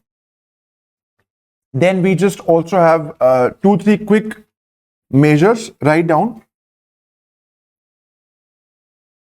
other measures in innovation. Other measures in innovation, including what? Including Jal Jeevan Mission and National Geospatial Mission. Other missions in innovation are very simple. First you have write down for R&D and innovation. For R&D and innovation, an amount of 20,000 crore has been allocated to Ministry of Science and Tech. Ministry of Science and Tech to implement private sector driven R&D and innovation. This is a very important point because earlier in the previous years it has been in the order of 6,000 to 8,000 crores. This time we have crossed 20,000 crores. Then we also have second, we are having a deep tech fund of funds. For what? For next generation startups, where this fund government will put money. This is your mother fund. Then there'd be what? Daughter funds, who will actually yield the money to the startups who are working in next generation. That same logic that you had seen, right? Fund of funds. Is it fine? Yes or no? Is it fine, all of you? Is it clear? Innovation, Jal Jeevan Mission, geospatial mission, deep tech fund of funds, or you talk about 20,000 crores given to government to science and tech to promote private sector. They will work in collaboration with private sector. Then also you write down, we have PM Research Fellowship, just a simple point. This will be given 10,000 fellowships for technological research, very important for R&D in IITs and IISc. PM Research Fellowship. This will be given over the next 5 years. 10,000 is quite a lot हर साल के लिए. So in the next 5 years, they'll be giving 10,000 fellowship. 10,000 is very much. So they'll be giving 10,000 spread over 5 years. Is it fine? They'll start with this year for technological research in IIT and Indian Institute of Science, and then they will also have this, write down, they will develop a gene bank for crop germplasm. This is the second gene bank in the country. The first that we had developed was when? Was developed in 1996 in ICAR, National Bureau of Plant Genetic Resources.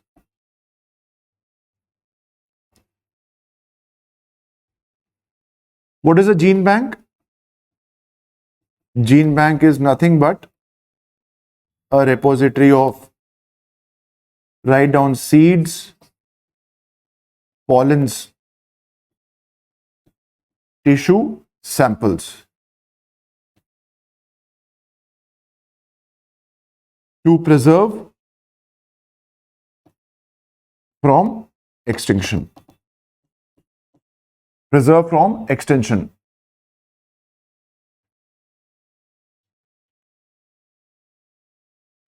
Preserve from extinction. Preserve from extinction. Gene bank. Right? So focus here. With tourism, my economy investment ended. With Gyan Bharatam and Digital Mission, I started my innovation. This was the third engine. People, economy, and innovation. Now, what's the last mission? What's the last mission? Last engine. याद है ना engine?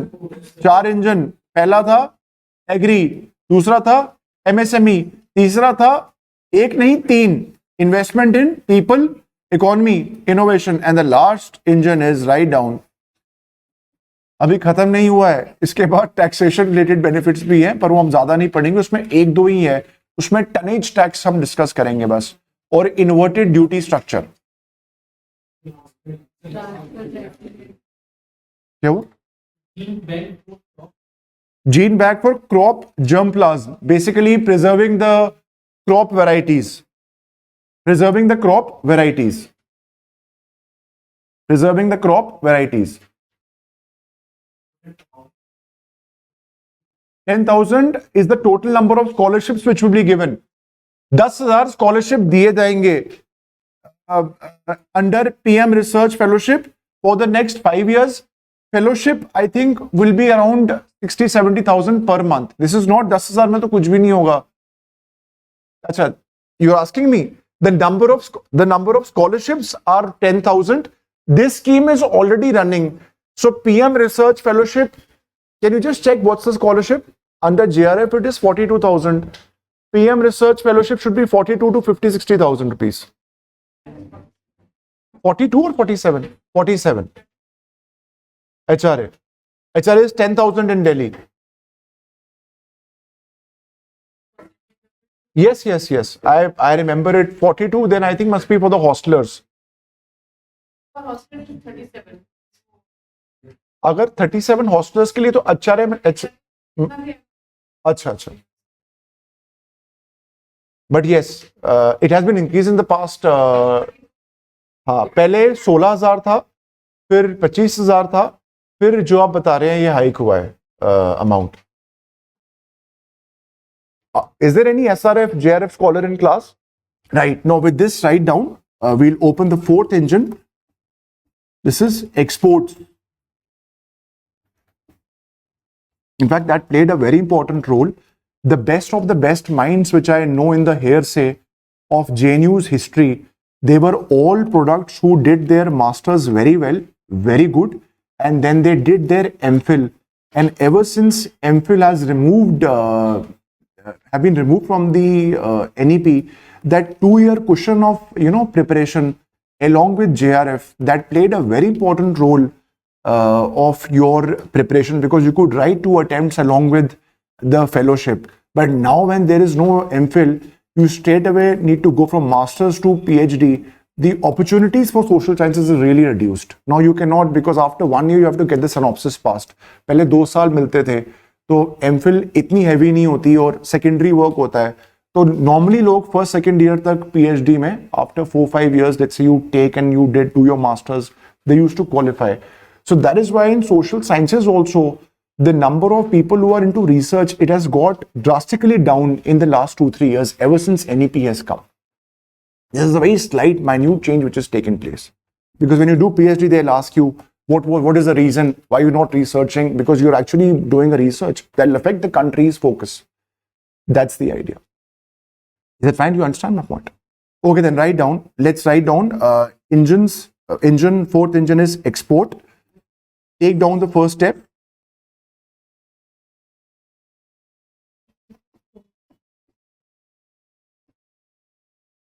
The first step right down here is for the export sector. First is a very simple mission that we had. You write down it is export promotion mission. Again, export promotion mission is like that scheme of PPP. Remember that scheme of PPP? With PPP, we were encouraging ministries to go for PPP projects in infrastructure. This is also a broad scheme. This is also a broad scheme. When I say broad scheme, it is basically having sectoral and ministerial targets. Sectoral and ministerial targets with 3 focus industries. What will be your focus industries? First will be MSME, then there'd be commerce and industry, and then third obviously will be your finance.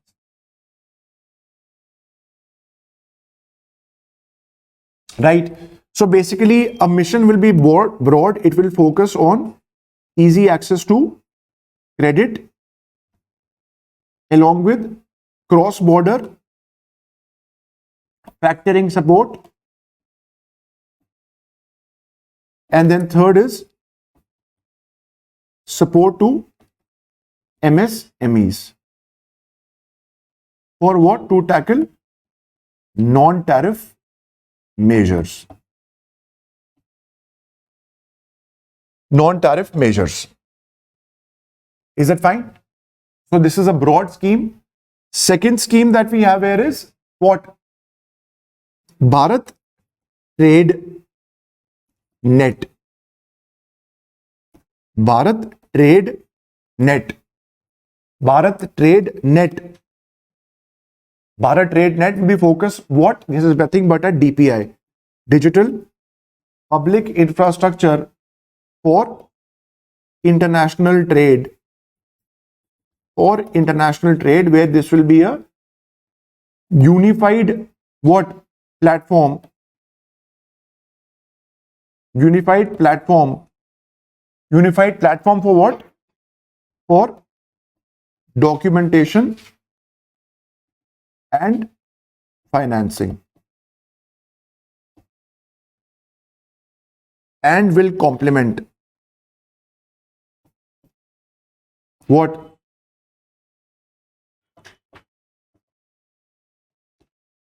Unified Logistics Interface Platform. Logistics Interface Platform. So basically, if you want to carry international trade,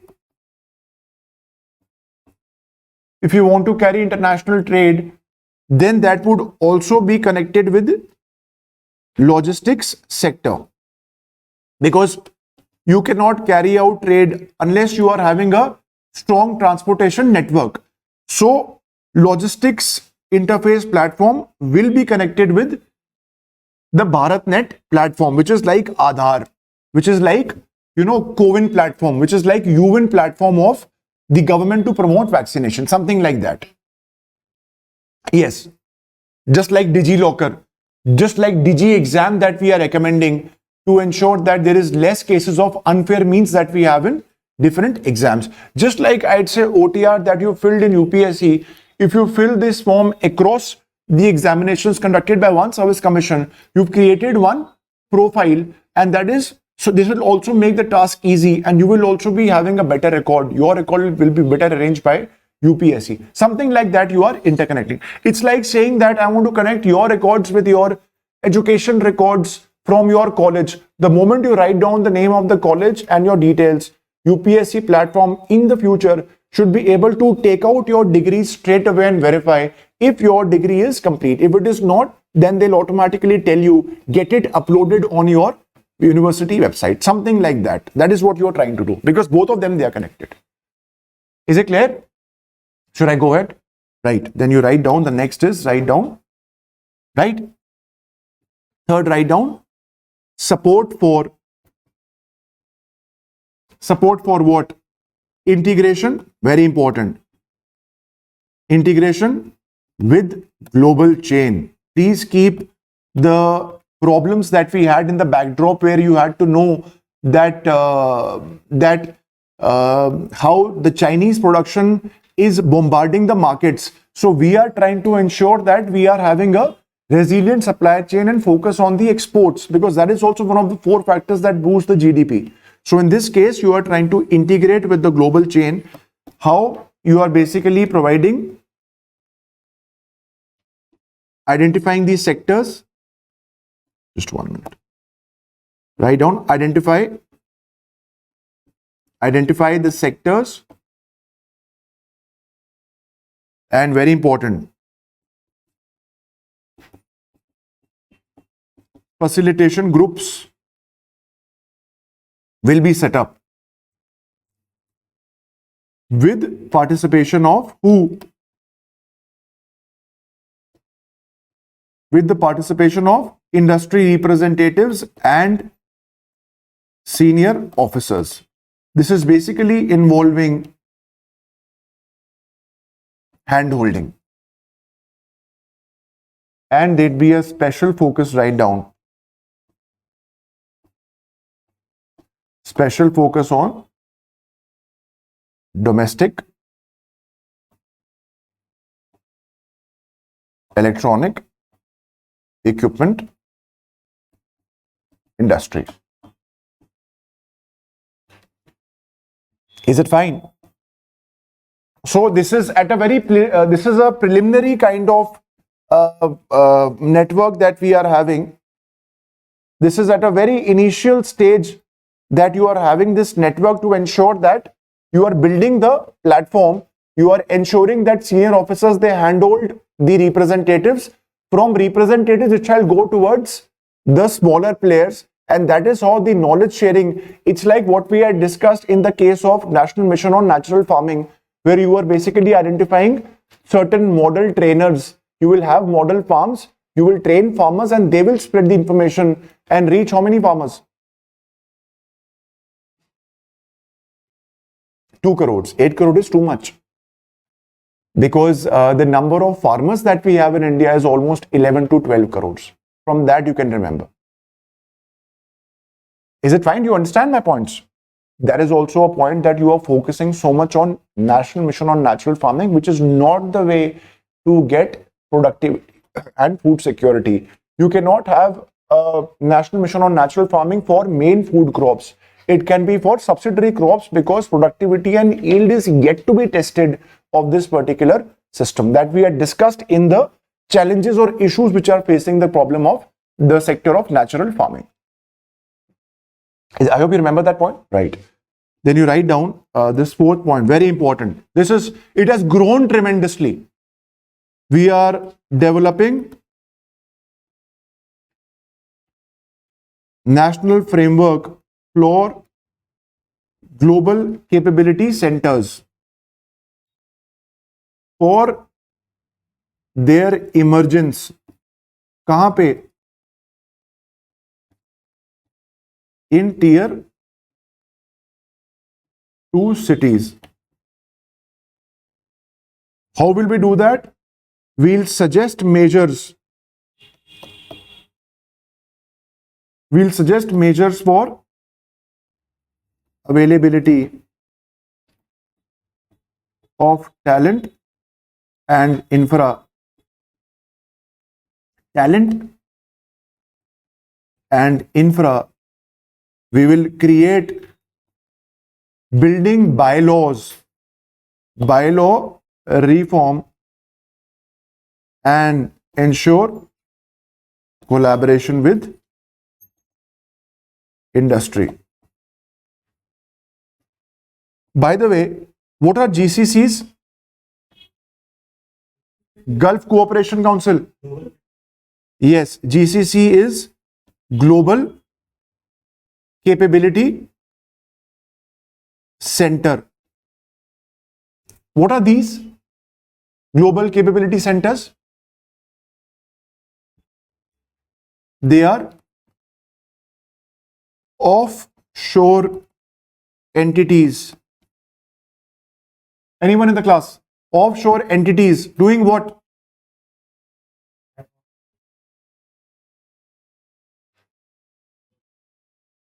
Offshore entities doing what?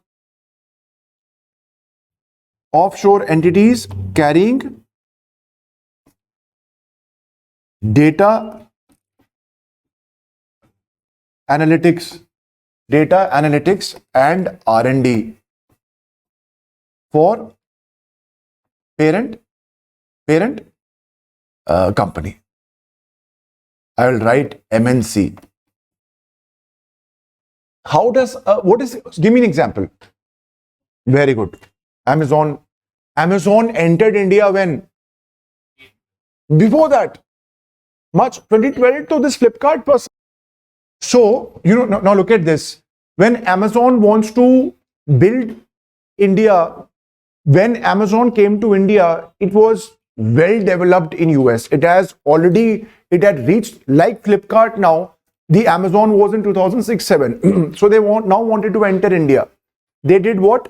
They set up a small center in Bangalore. They set up a BPO, business process outsourcing. Hello, my order has not released. Where it is? Okay, madam, please wait. Give me your mobile phone number. These call centers, they are what? All of them in Gurgaon, or let's say in Bangalore. They were basically low-cost hiring that was done by the companies, all people in class 12th who are not skilled, but they were trained 3-4 months and given that job of a call center. This is called as business process outsourcing. You are outsourcing your work, which is of low skill level. But then these companies realize that there's a lot of skill and talent that we have in my country. So all the big companies now, Amazon will have one unit in Bangalore. Let's say big companies like Schneider, which is building lifts. It's a behemoth of France. मतलब मान लीजिए जो Tata of France मतलब Schneider का CEO सीधा बात करता होगा एम्बेसडर से, मतलब फोन पे बात होती होगी, because in west the governments based on capitalism they are working for the welfare of the private sector, like Mister Trump, Harley Davidson और मिस्टर ट्रम्प की सीधी बात होगी सीईओ की. So they have all set up their centers in India. Big companies like McKinsey, like Bain, like BCG. If you studied in a good college, these are top recruiters. These are top consulting companies जो आपको recruit करके train करते हैं. They will take into consideration your analysis and straight away connect you to the clients all over the world. तो पहले क्या हो रहा था? Let's say McKinsey or these big companies, they had some project with a company in, let's say, England. What they were doing is they were recruiting from US and the basic work, research analysis they were putting in India. But now what they are doing is, once they've understood that India has got a lot of scope in terms of talent, और इतने engineers आए, इतने MBA sectors आए, इतने graduates produce हुए, now they have put up their global capability centers in Delhi, in Bangalore, in these cities where they are hiring and they are straight away taking those people and they are making them client facing. समझ में आ रहा है? और the highest paid CEOs in the country will be the ones who are being paid by these global capabilities. And जो भी बड़ी Boeing का जो CEO, बोइंग इंडिया का CEO, उसका पक्का एक ग्लोबल कैपेबिलिटी सेंटर यहाँ होगा. माइक्रोसॉफ्ट पहले यहाँ से हायर करके यूएस लेके जाती थी, अब उनका एक सेंटर बैंगलोर में है. गूगल का एक सेंटर होगा. सैम ऑल्टमैन मिले हैं। ओपन एआई का हो सकता है वो रिक्रूट करे आईआईटी दिल्ली से या बॉम्बे से, और एक सेंटर, अब ओपन एआई इंडिया में नहीं है, पर उसको पता लग गया कि यहाँ पे धमाल मचा देंगे एआई, बस थोड़ा सा हाथ देने की बात है, सब कुछ हो जाएगा यहाँ पे, एलएलएम सब बना देंगे। तो they will basically have a capability centre Gurgaon में, एक बढ़िया से डीएलएफ के टार में देंगे 20 लाख रुपए का रेंट, उस जगह उठाएंगे, 100 लड़के टॉप उठाएंगे भारत से, एक टीम मैनेजर बुलाएंगे यूएस से, उसको बोलेंगे इनको ट्रेन कर, और ट्रेन तो वैसे ही हुए हैं, थोड़ा ट्रेन करेंगे, 4 को भेजेंगे यूएस में, ऐसे धीरे धीरे धीरे धीरे धीरे धीरे they will develop the entire team. पिछले 10 साल में इनका बूस्ट हुआ है जबरदस्त। They all are $1 million plus earning in a year. That's more than 9 crore rupees in 1 year. It used to be rare earlier. It's now state of the art now. That is why we are not saying in Gurgaon or Bangalore or Delhi. We are saying in tier 2 cities. हम चाहते हैं मोहाली में एक centre हो, जैसे मोहाली में IT city develop नहीं हुई, but you want to promote that in Mohali. Lot of scope there. Entire North India can be addressed there. ठीक है? This is very important. Suddenly it has picked up in the main newspapers. TOI has been reporting for the past 2-3 years the rise of this sector in our country. Is it clear? In fact, you know, this number is very important. Economic survey is giving you the data. Just write down. This economic survey says 2013-14 में मुझे लगता है मात्र 30-40 global capability centres होंगे India में, मात्र 30-40. अब you can see write down in fiscal year 19 we had 1430, now we will have in FY 24 1700. Is it fine? Right, then you write down quickly. The next is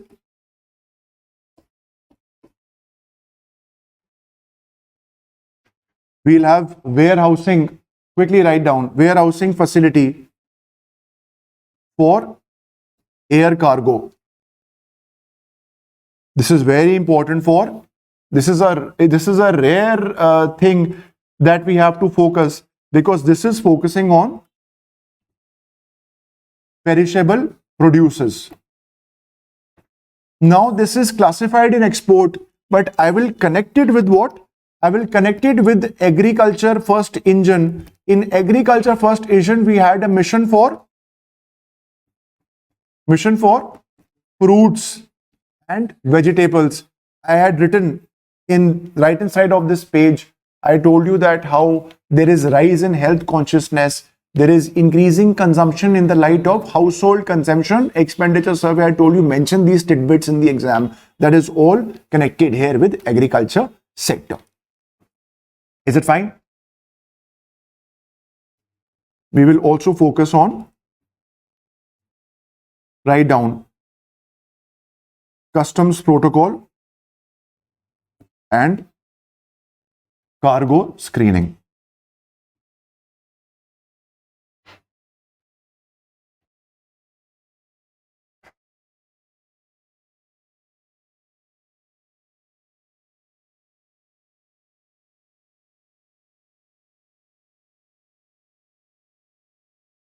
Right, these things we are focusing on. These things we are focusing on in the case of exports. How many? 5. Warehousing, GCCs, global value chain, which is at a very preparatory level, export promotion, and Bharat Trade Net. Now we'll go to fuel. Fuel. Remember fuel. Fuel was reforms. First reform is taxes, which I'll discuss when I'll take the next part.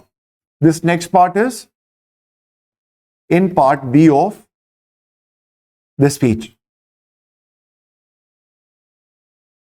और आज मैं भी सोच रही हूँ कि इतना अच्छा तो मैं सोचा भी नहीं था, जितना यार टाइप लग रहा है। समझ में आ रहा है कैसे सोचना है? हो जाएगा रिवाइज, घबराइए मत, आप घबराइए, किसी से मेहनत से मत घबराइए, समझिए और आगे बढ़िए, मतलब रिवाइज करके। I'll give you a revision, don't worry. It took me also time. I thought it's a matter of 2 days, but it took me a while to get a feel. It'll come to you.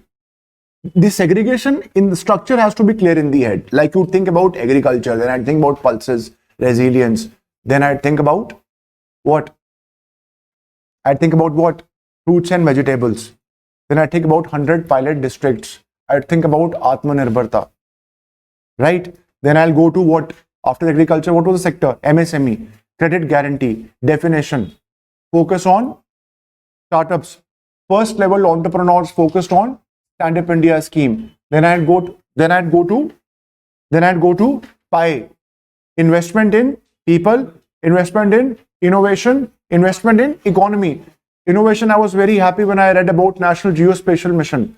I was very happy when I got to know about the manuscript mission. Isn't it? All of you, 1 crore manuscripts you are basically producing. And in service sector, I remember in exports, I will have supply chain integration. So when I write in the recent times, the times have moved from globalization to deglobalization. Do you agree? So I'll first explain. Structure is clear. What is deglobalization? Second, why is it happening? C, issues for India. D, steps taken. And then last, way forward. 50-50 words. Khatam answer. It'll take time. Don't worry. It will take time. डरिए मत इससे. याद करने पे बस सोचिए कि करना है. ये मत सोचिए कैसे होगा. बस बैठिए, याद करिए, हो जाएगा. आ रहा है समझ में मैं क्या कहना चाह रहा हूं? Is it okay? Is it okay? Right. Very good. So taxes we'll discuss in part B. Second, you write down. We have some financial. ये इंटरव्यू में बहुत जरूरी है. मैं चाहूंगा आप अगले साल इंटरव्यू दें और आप उस टाइम बजट की क्लास लगाएं और इसको आप यूज कैसे करेंगे, बहुत जरूरी है. मैं आपको सीरियसली कह रहा हूं, इंटरव्यू में आराम से नंबर लिए जा सकते हैं. ये मॉक देने में मैं आपको बताया ना, इससे भी फर्क नहीं पड़ेगा. आपने मुस्कुराया नहीं किया, वो किया, आपका उससे खुद कोई फर्क नहीं पड़ेगा. You can create your marks in the interview. It is very simple. I discuss it when the time will come. Is it fine? Based on my experience, I am not going by anyone's. It worked for me very well. It'll work for you also. Right, to be alert. So you write down financial sector reforms and development. Is it getting heavy? This is so interesting. So many schemes you're getting to know hands-on what the government is planning. From the backdrop, you have to connect these things. चलिए कोई बात नहीं. Financial sector reforms and development. First तो बताइए सबसे बड़ी scheme क्या है इसमें? कमाल कर दिया भारत सरकार ने.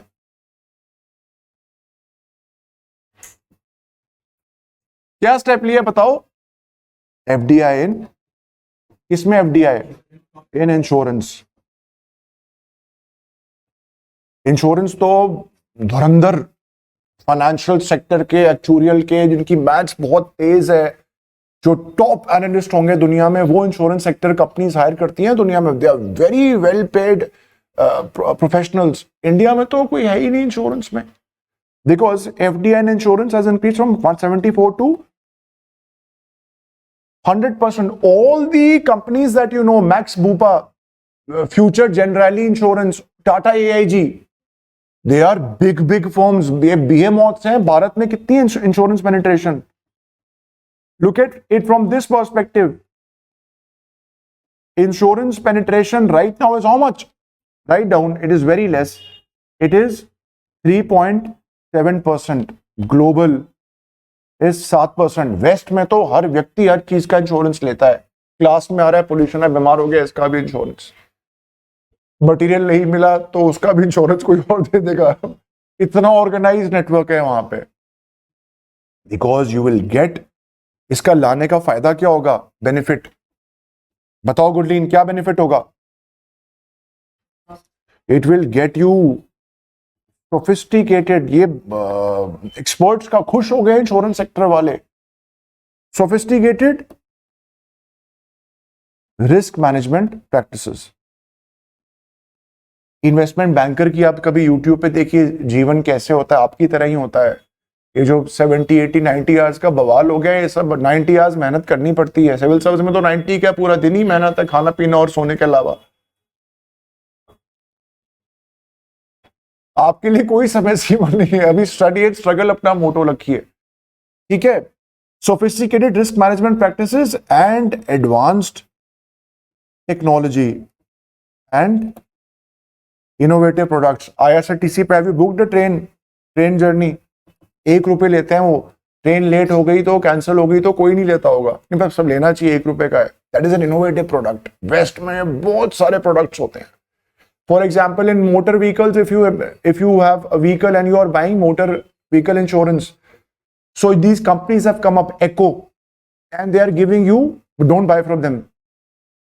So Echo, they will give you innovative products and they will make the cost cheaper for you. These technologies will not be given to you by LIC. LIC तो अब चल रहा है, वो चलेगा, इतना पैसा है, देश LIC चला रहा है, सारा स्मॉल सेविंग फंड उनके पास है। And I tell you, out of top 25 firms in insurance in the world, दुनिया में जो सबसे बेस्ट इस फील्ड में, इंश्योरेंस सबसे पहले स्विट्जरलैंड में स्टार्ट हुआ था, if I'm not wrong, वो भी 18th सेंचुरी की बात है। टॉप 25 में से 20 of them are not in India. All the big sponsors of sports teams, especially soccer and the European leagues, all of them, they sponsor every sport. I don't know of any such brand in our country. I remembered Baiju, but it has gone bankrupt. I don't know of any such company in my country. Adani's maybe. I am not able to recall that jersey, but it is so popular in West. They are behemoths sitting on money. They will come to your country and they will give you products very much required. Agreed? Expansion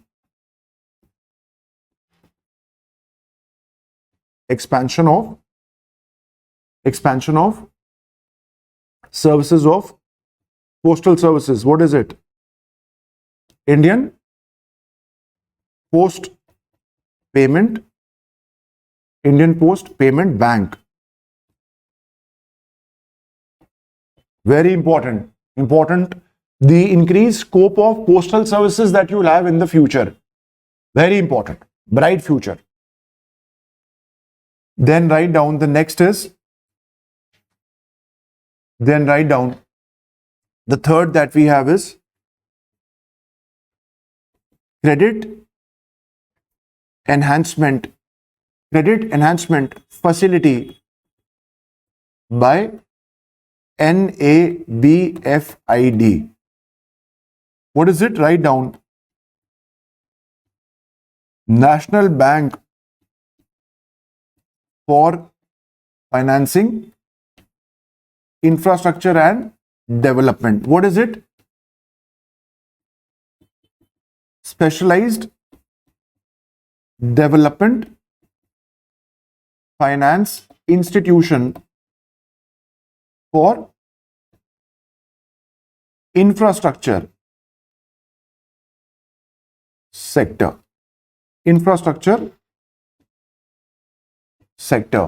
which was created in 2021 by an act of Parliament. It is basically focusing on what? It is focusing on non-recourse finance.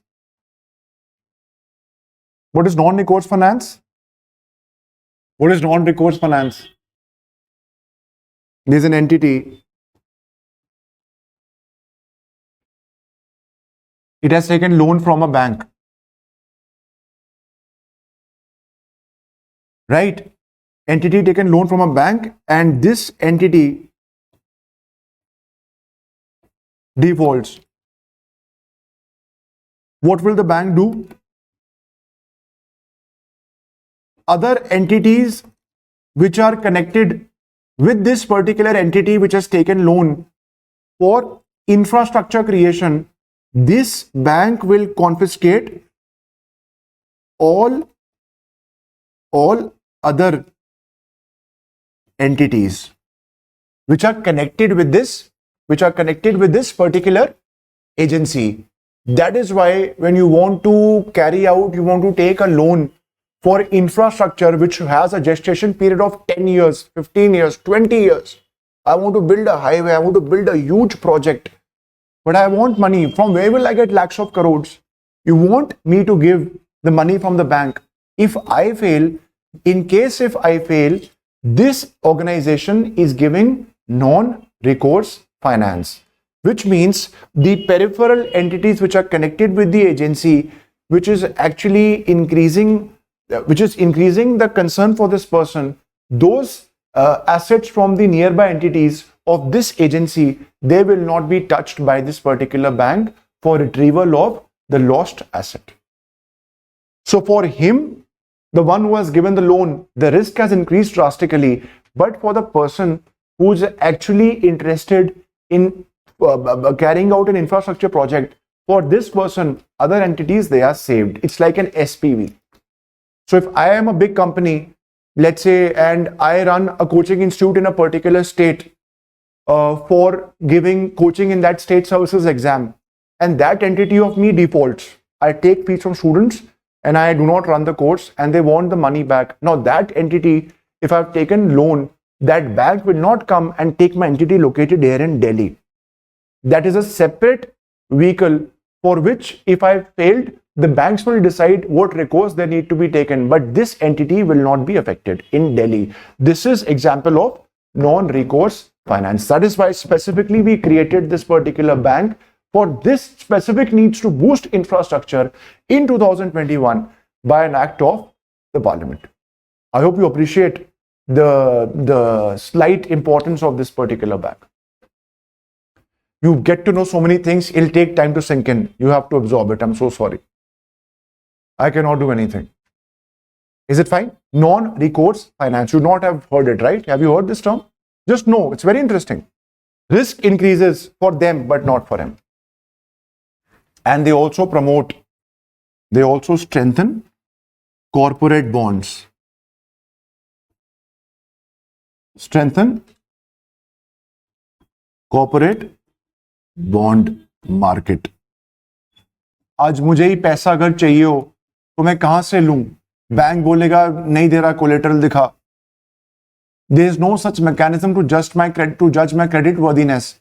So in this case, if I want to, let's say if I'm in the infrastructure sector, I can go to this bank and they can provide me the loan services. This is strengthening corporate bond market. You understand corporate bond? A particular agency wants money, they float a bond, and you and me can buy it, and this company gets money. Let's say after maturation, 10 years, 5 years, 6 years, you can go back and redeem that particular bond. You get that money back. If for you, it's a saving, and for this industry, the particular cause was met by the reason of meeting that particular loan. Just like I told you, I want money in May. If I get money in May, I'm perfectly fine the entire duration of the year. I don't care about that. I'd be easily able to repay, but I want money in May. That's my concern. Understood my point? Very good. Then you write down further ahead. Write down, this is what you would need to know, very important. This is a standalone feature, which is Grameen Credit Score. Grameen Credit Score will be developed by PSB to serve credit needs of SHG and people in rural areas. Now, this budget was incomplete in this thought. Grameen Credit Score. Credit score will be developed how? There are people in this class. All of you want loan from me. All of you are my students. There's no discrepancy. But all of you will have a different credit score. How? मुझे loan चाहिए, मेरा credit score है कि मैंने पिछले credit card के जो भी बिल दिए, कोई उधार तो नहीं रखा. इसमें विलेजेस का कैसे बनेगा credit score? What will be the importance here? All of you are villagers, you go to PSB. I am the head of State Bank of India on your village. How will I decide your credit score? बताइए, सोचिए. Title rights कैसे मिलेंगी? इसका connection है स्वामित्व scheme. स्वामित्व scheme में all your land records, they are getting digitized and they are giving स्वामित्व, they are giving you ownership record. आपके नाम पे भाई तूने करना क्या, क्रेडिट स्कोर क्या, नहीं है क्रेडिट कार्ड मेरे पास जमीन है. I've got 50 acres of land, 10 acres of land, 20 acres of land. That land will become the basis of your money being lent, which is the foundation, which might be the foundation of the Grameen credit score, which will change the entire paraphernalia of money lending in your villages. आज के ज़माने में अगर हमें किसी से ब्याज लेना हो तो कोई गांव में ही कोई बड़ा ट्रेडर होगा या कोई मंडी, जैसे in states like Punjab, Haryana, the mandi owners, they control, we call them artiyas, if you would have known in artiyas in Hindi. So they will control the markets there. If I want to get my daughter married, I would immediately need 15 lakh रुपए. I'll take from him कि भाई पता है bank तो देगा ही नहीं, बोलेगा तेरे पास कुछ है ही नहीं, क्या दूं तेरे को. If the score will come, nobody will go there. Because I have got some asset with me, I have got a score, it will automatically boost lending capacity in the light of the fact that the ownership of my land is a record in my hand. उसमें पटवारी उटवारी किसी के पास नहीं जाना, सीधा खाते का record मेरे पास है, ये रही जमीन, बैंक को दिखाया, स्कोर निकला इस बजट के बाद से और आपको ऑटोमेटिकली इमीडिएटली लोन दे दिया जाएगा. समझ में आ रहा है? It's a very important step that the government has taken. One of the 10 important steps I'll take this year would be the Grameen credit score. It is very important for RAI. What is RAI? Resilience and rural prosperity. Second was agri-productivity. And third was inclusive growth. Without villagers, rural India, there cannot be any. Migration has to be an option.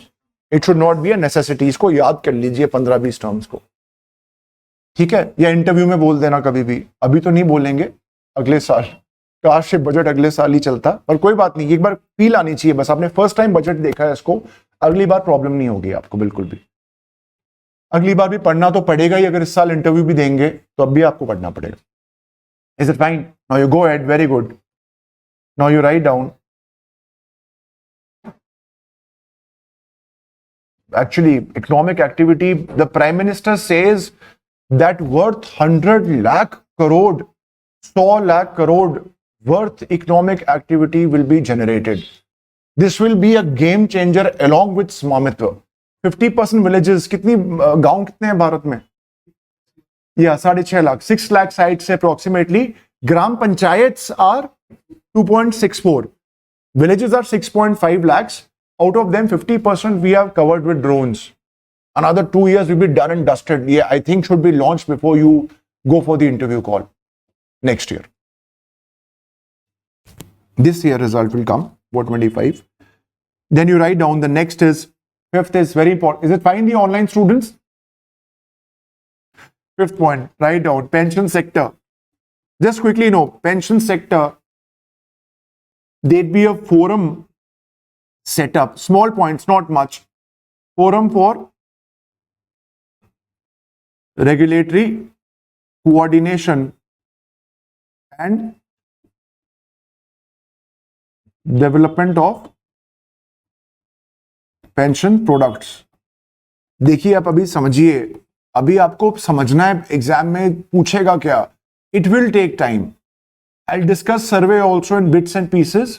It cannot be taken as an entire document. It's not relevant for the exam that way. So you first let the things sink in you. What is happening? It is not too broad in you. It's like a nebula dust. Slowly, gravity will come in your heads and you will end up formulating what? Planets and stars. You will have that thing coming in your head. Don't worry. Just understand the points. Be curious and inquisitive. That is important right now. Right? Sixth, write down quickly all of you. Then we'll go for simple points now. KYC, simplification, and we'll have a revamped central KYC registry. Then speedy approval of mergers and acquisitions. A lot of capital is lying untapped if a merger and acquisition fails. For example, I remember Z was taken over by some other company, Sony, yeah, and then it got stuck and then deal ended. In West, deal is taken like this. Even before you think Twitter was bought by Mr. Musk, that is the regulatory norms that you have. It has to be extremely quick and it has to be, because there's a lot of capital that's involved. Now, jitna paisa laga, negotiations lagi, wo sara khatam ho gaya. Eighth write down, very important, but I'd like to take it separately. This is a very important point for civil services main examination. It is basically we'd be reforming bilateral investment treaty. Very important. Model bilateral investment treaty that came into effect in 2016 to make it investor friendly. We make it investor friendly. In fact, in 2024, highly important point for prelims, I have signed 2 BIETs. One is with UAE and then second is with Uzbekistan. Uzbekistan. Capital is Tashkent. Ulaanbaatar is Mongolia. Tashkent is the headquarters of RATS. Issue was India wants language to be English, which is Russian and Mandarin right now. Uzbekistan. What are the problems with the present? Very important, very important topic. What are the issues? Quickly tell me. What are the issues with Model BIT 2016? Write down. It is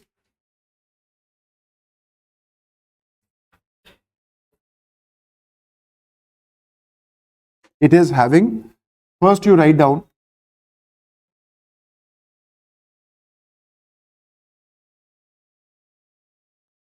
it is state centric rather than investor centric. State centric rather than investor centric. Second, the duration of mandatory domestic dispute settlement is 5 years.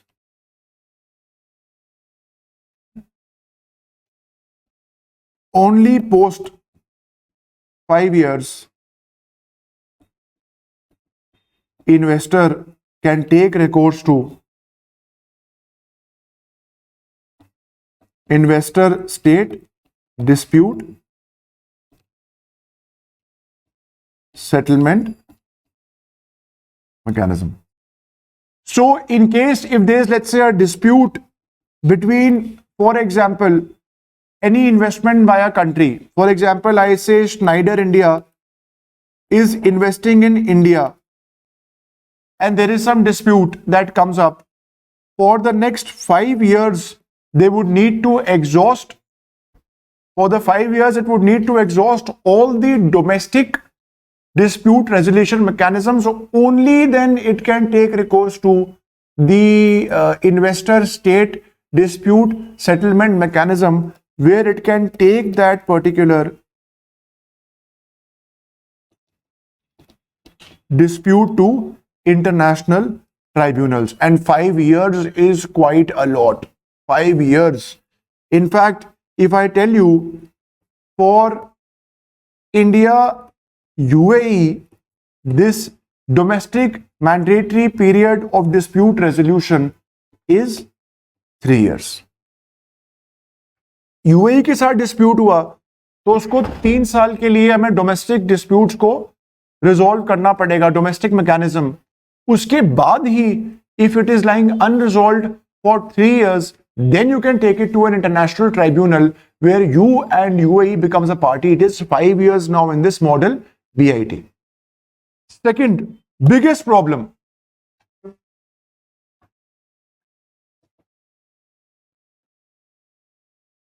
ambiguity. How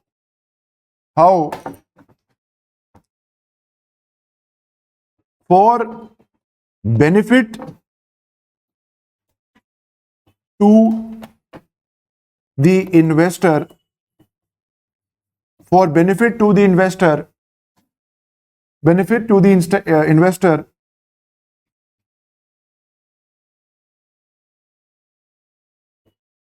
the investment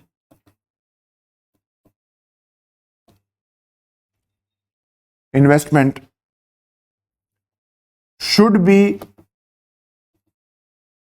significant for host state. Significant for the host state, which is subject to interpretation. By who? By international tribunals, as it is value laden. So investment should be beneficial for, now it's like saying that my course is beneficial for you. I think you are saying nahi, beneficial तो है ही नहीं. हम दोनों में dispute हुआ, मैं कह रहा हूं बेनिफिशियल है भाई, सही में आप कह रहे हो नहीं है, जो होता है कर ले. हम ट्रिब्यूनल में गए तो it is ambiguous clause. If I M India and you are, let's say, a foreign investor company, you are Vodafone, you come and set up plants, and I think that no, it is not required in my country, it's your benefit, it's not my benefit, it's not development for my country. Nuclear power, Holtec comes and develops a plant in my country, Indian government says no, it's not important for my development. Holtec says no, I'm promoting clean energy, and then both of them, they caught in a dispute. So development getting beneficial for a state is subject to the decision of the jury. So it is ambiguous. Third, write down. Next point. Write down.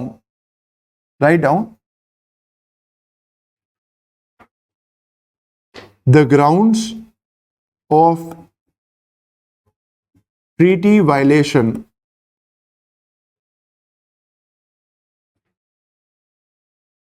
have been provided, but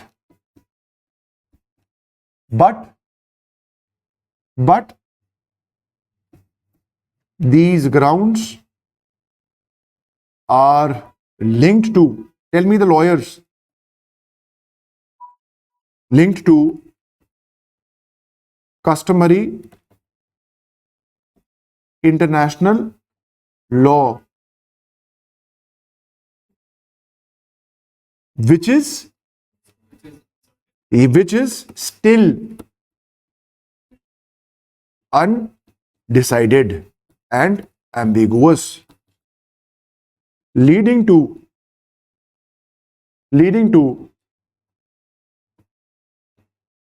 discretion to the judges. So basically the grounds of violation are provided, but this treaty also is connecting these grounds with the customary international law. Customary international law means which has been followed over the years as a custom. Different countries of the world have been following these particular laws as a custom. It's not clearly demarcated like your Indian constitution. It's not customary. It's clearly written before you. So when any dispute comes up, because the grounds itself are connected to customary international law, in this case, automatically you end up losing out on the ambiguity, there is lack of clarity and thereby investors fear. भाई state तो पैसा लगा सकती है, state तो सरकारी पैसा है, पर किसी भी बड़े प्राइवेट प्लेयर को चाहे वो कितना ही बड़ा हो, वो हमेशा प्रॉफिट्स के बारे में सोचेगा ही सोचेगा, उसका काम है ये। Capitalist, typical these western 100% capitalist. फायदा है या नहीं है, फायदा है तो पैसा लगाएंगे, नहीं है तो नहीं लगाएंगे। बिल्कुल अलग क्लियर थॉट है इनका, it's all about money. And then you can also write down another point is there is no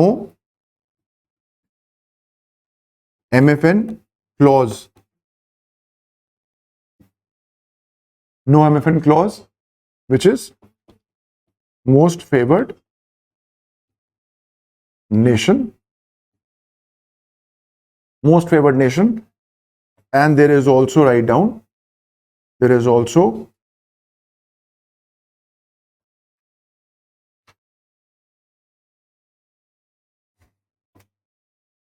the state taxation powers are outside the scope of the treaty. Outside the scope of the treaty, therefore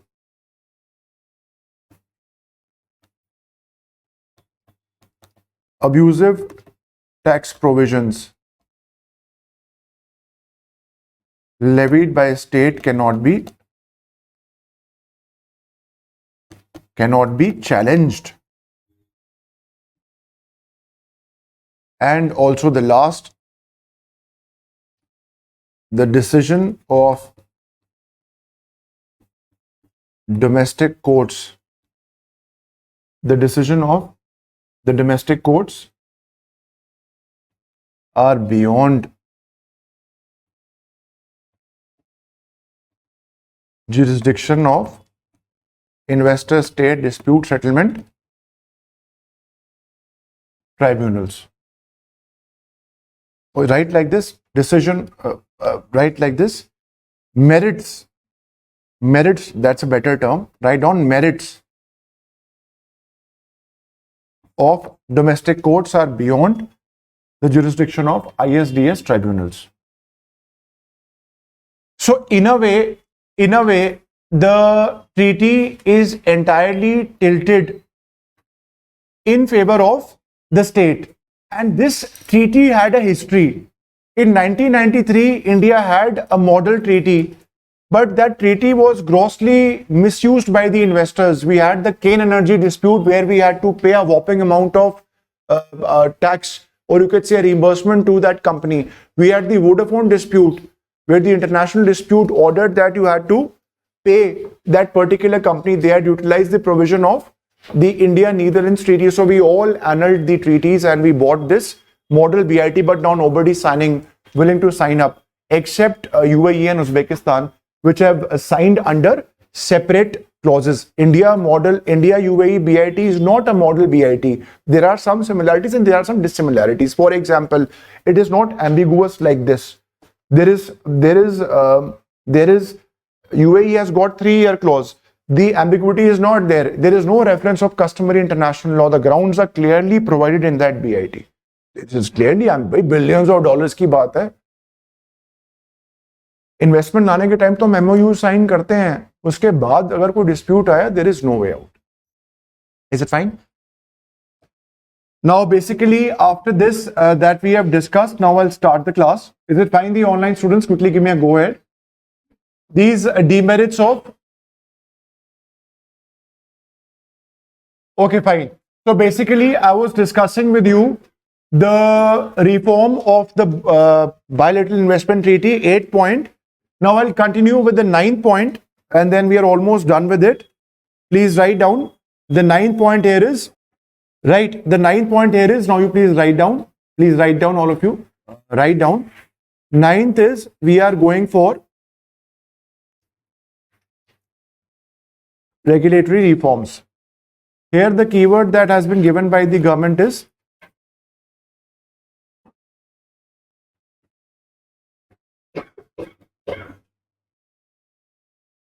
light touch regulatory. We are going for light touch regulatory framework, which is based on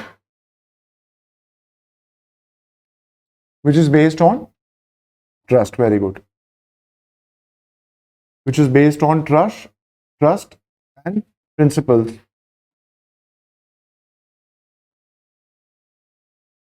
Which will lead to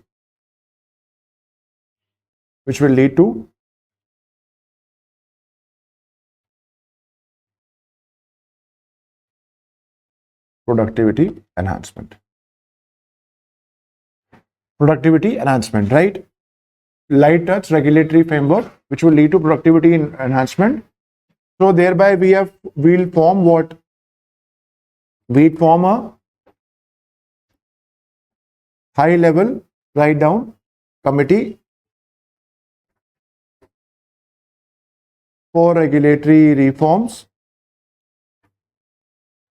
right? Basically, we'll review all the licenses which are required,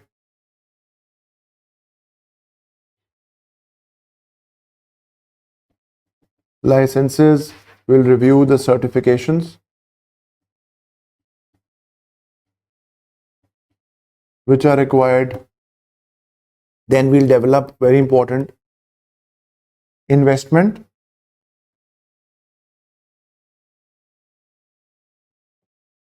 friendliness index. It will lead to cooperative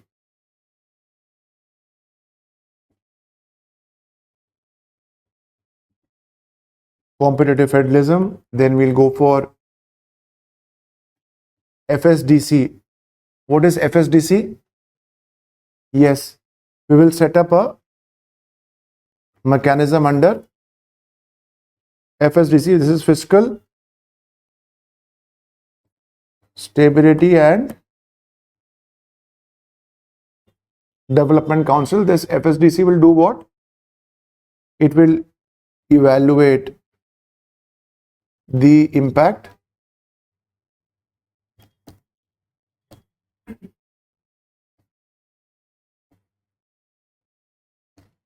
current financial regulations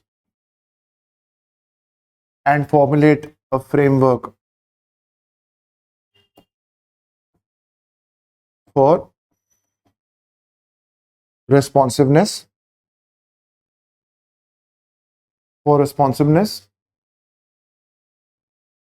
and finally we will get what? We'll get what? Jan Vishwas 2.0 after Jan Vishwas 2023, which will do what? Decriminalize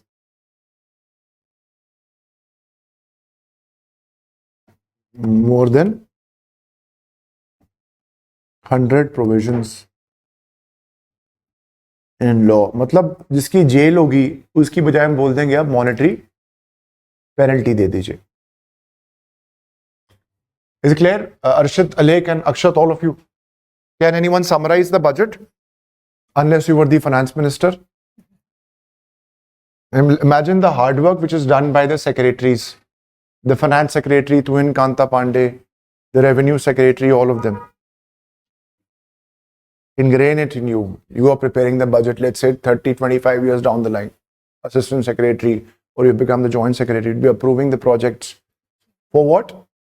That PPP fund under which we give funds to the project associates in center and state. Remember? For focus on PPP. Is it fine? Any doubts? So basically what we have discussed till now, the online one also, is the framework of the steps which have been taken by the government of, this is just for 1 year actually, and the money has been spread.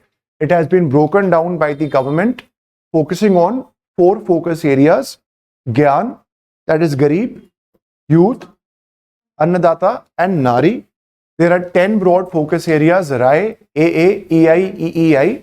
Do not get overpowered by these mnemonics because you might be getting troubled.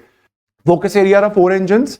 Agriculture, primarily focusing on pulses, vegetables, prosperity with focus on certain limited areas. 1.7 crore farmers I'm focusing on.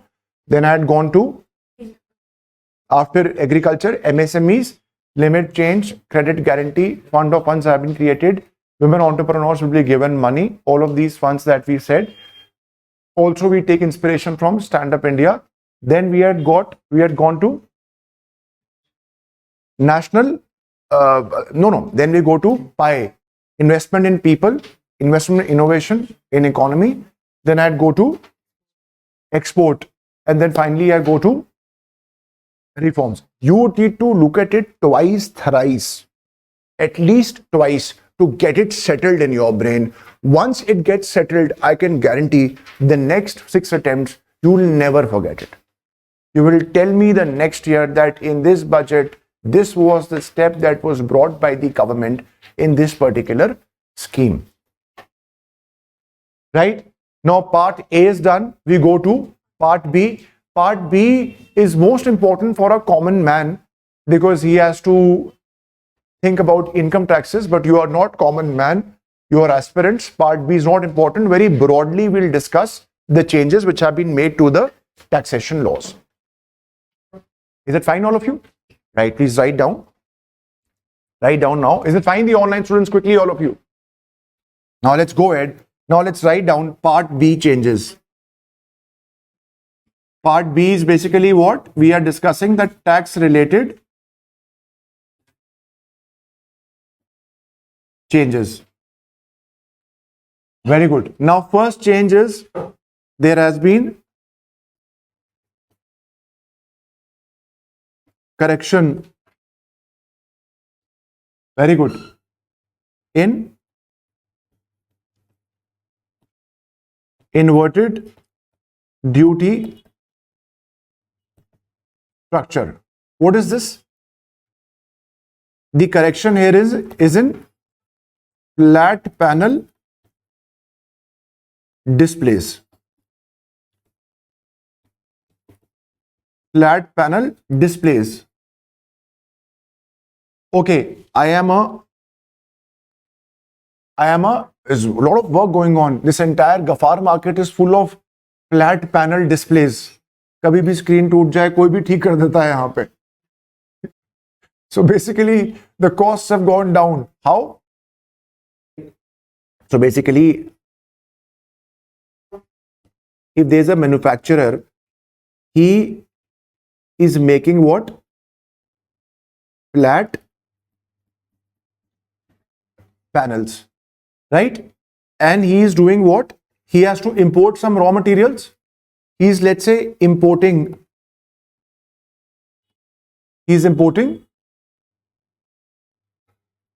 open cells. It's, let's say, a raw material component. He imported open cells to make these flat panels, and now he's going to sell it. And I am a buyer. Is that fine? I am a buyer. I have got two options. Either I buy from him, you are making these flat panels, I'll buy it from you. Or, like I always think, I want to buy an iPhone, I want to buy an iPad. Either I buy in India and take a GST input, or I call my friend in US that यार तू India आ रहा है, एक iPad और एक MacBook Air, जो भी थोक में ले सब उठा ले, हिसाब हम आराम से करते रहेंगे. ठीक है, दो ऑप्शंस हैं. अब if I import this particular LCD from abroad, I'd need to check what? Import duty, that will decide the price. So if, let's say, import duty is, let's say, 10% and import duty on the raw material is 20%, is it good? Is it bad? Why is it bad? Will be cheaper for the customer. because I am here to buy this particular panel, either I can get it from him. This poor manufacturer is basically importing raw material, let's say from China, paying import duty, importing many more products to build one flat panel display for me to buy. He's coming to me. This will automatically be reflected in the final price, isn't it? So why would I go here? I'll simply import this particular product. No matter what the cost is, it is just 10% import duty. This is what you call as inverted duty structure. So the government will do what? What will you do as finance minister? 10% को कर दो 5%, 20% को कर दो 30%. What will you do? You will actually do what? This will be reduced and this will be increased. This is what we have done with respect to certain products.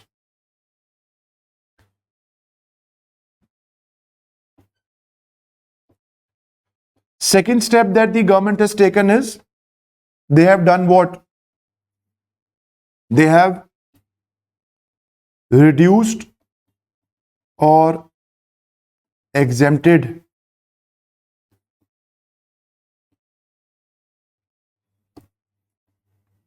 basic customs duty on cancer drugs,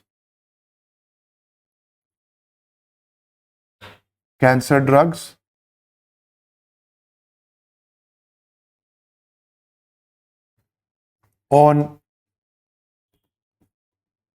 critical minerals like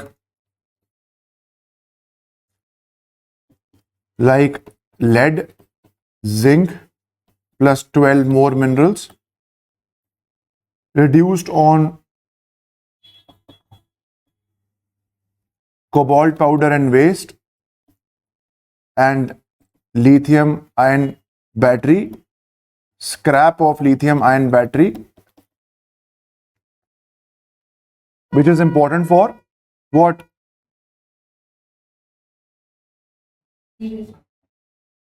Circular economy. And along with this, there is one more step that they've taken.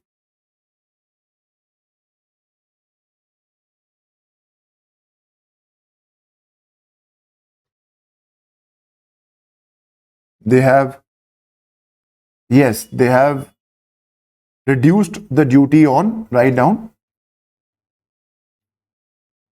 components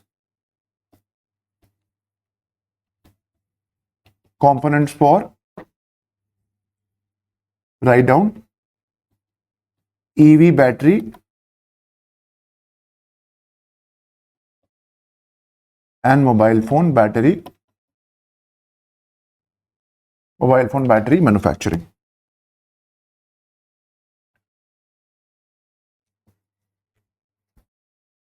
Is that fine, all of you? Is that fine? And there's one more provision, write down, which is very important. What is it? Rationalization लिख लिया, बहुत सारा है, वो हमारे लिए जरूरी नहीं है. Tell me, shipping sector,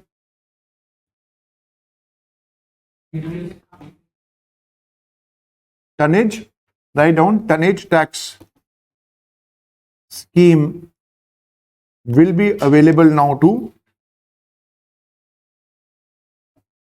inland vessels registered under Inland Vessels Act 2021.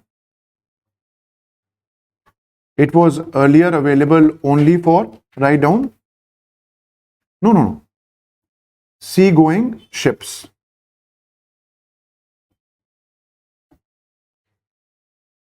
What is the meaning? इसका मतलब क्या होता है टनेज टैक्स का? Guess? Guessing is very important for civil service. Not guessing. हाँ, तो it is not extended, it was not given to inland, it is giving now. The thing is, if there is a ship which is traveling, what is a ship actually? जैसे गाड़ी है, आप गाड़ी पर tax देते हो, RTO को tax देते हो, फिर सेस देते हो. What is a ship? How is it run? A shipping company will be running ship services. जैसे क्रूज होता है ना, ये प्राइवेट लिमिटेड क्रूज, ये क्रूज, वो क्रूज, गार्डन लाइनर क्रूज, ऐसे फैंसी से नेम होता. टाइटैनिक क्रूज जब टाइटैनिक का टैक्स दिया होगा, वो कैसे दिया होगा? That company which was registering for shipping services, these shipping companies, they pay tax, and they usually pay tax as a corporate entity. So they will be paying, usually I'm saying, a corporate tax.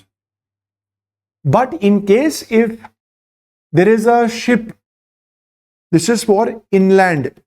Inland मतलब चेन्नई से Bangalore inland होगा या sea based होगा? चेन्नई से बैंगलोर में तो port है ही नहीं. चेन्नई से अगर जाना हो ट्यूटिकोरिन, थोत्तिकुडी, तो वो क्या होगा? इनलैंड या sea based? Inland is basically using the navigation of rivers. Sadiya to Dhubri national waterway for Brahmaputra.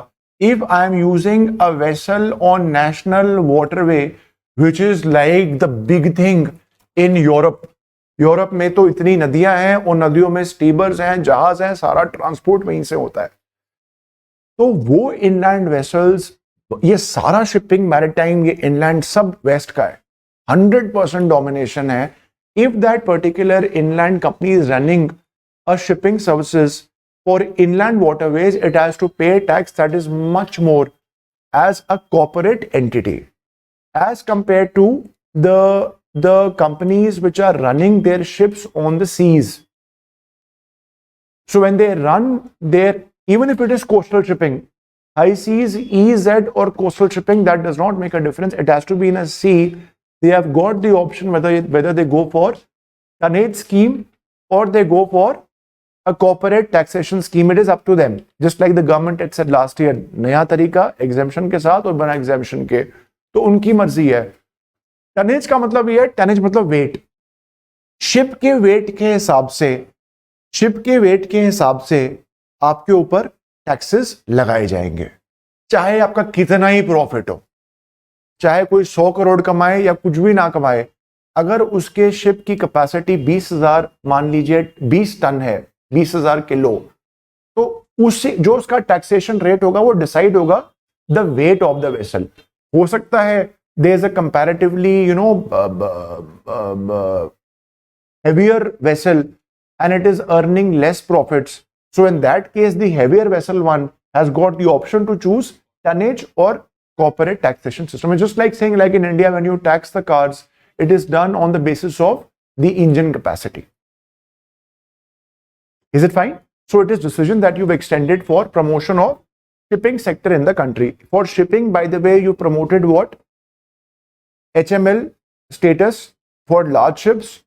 You are basically revamping the shipbuilding financing policy. Credit notes can be given. Shipbuilding industry will be promoted. Maritime Development Fund of 20,000 crores. You were asking me how to by heart. I remember it. So if I remember, you also remember. You have to again start a new topic tomorrow. Entire framework, I have to go to Maharashtra, Odisha and Chhattisgarh. But if I can remember, you can also remember. Is it fine? Finally, let's analyze the budget. Anything else that you want to discuss with me?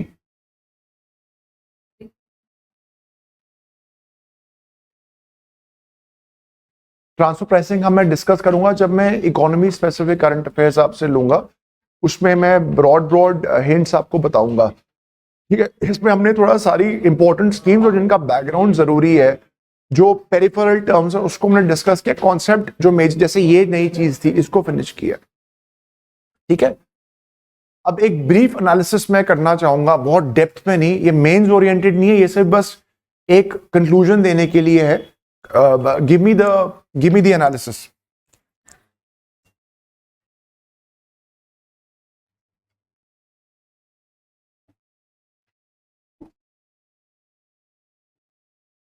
बताओ, ये आपका newspaper reading है.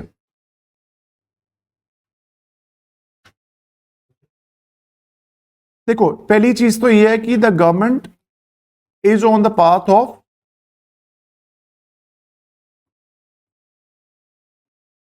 fiscal consolidation, isn't it? Because from 4.8% revised estimate of 2024-25, we are going from this to,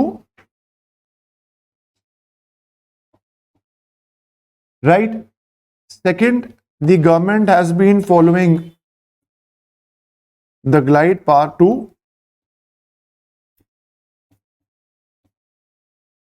fiscal consolidation.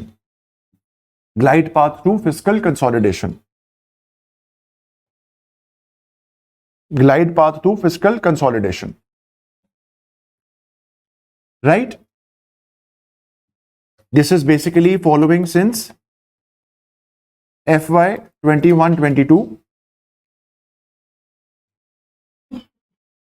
Also, the capex expenditure has increased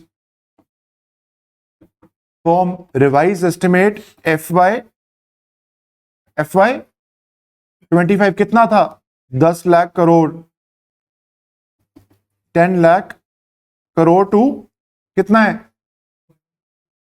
11.11 was in BY of budget BE of FY 25 कितना था?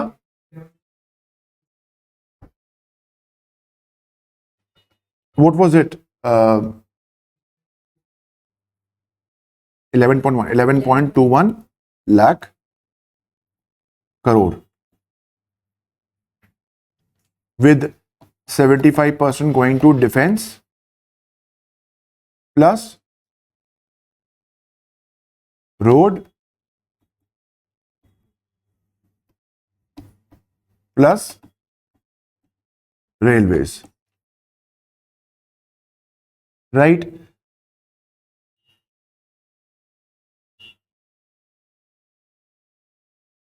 In this point, however, the revised estimate of capex for FY 25 was less than the budget estimate of FY 2025. Revise estimate कितना था? 10 लाख करोड़, और budget estimate कितना था?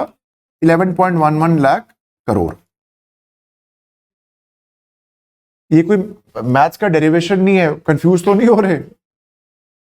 FY 26 समझ में आ रहा है ना? FY 26, 2025, 2026. This budget that you saw is for FY 26. Is it clear?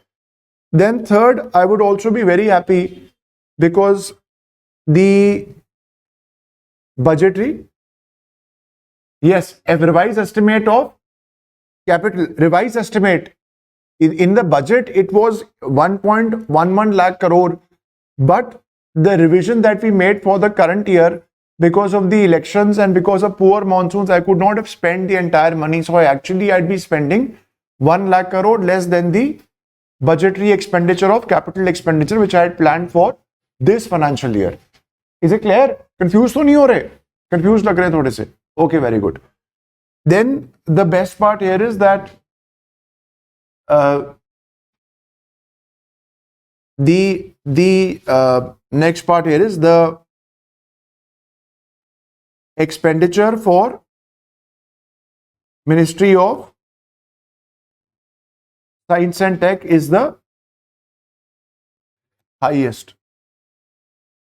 How much? It is 38,000 crores. And for promoting what?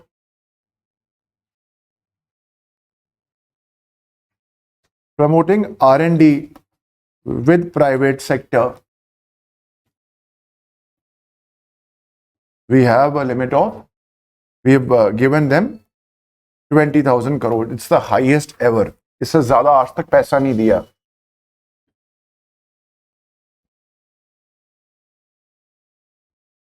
And one more thing, the tax GDP ratio is 12%, and this also has been increased by 0.1%. By 0.1% if I compare it with the revised estimates of FY25. FY25. FY25. Is it fine? Is it fine? See, I could have gone on and on with the analysis, but I would like to limit here because in mains oriented thing, they will not ask you this. They will only ask you a specific scheme and its analysis. Is it fine? Okay, great. Then is it fine? Yes or no? You know, then the bad points. I will not say bad, but I will just say the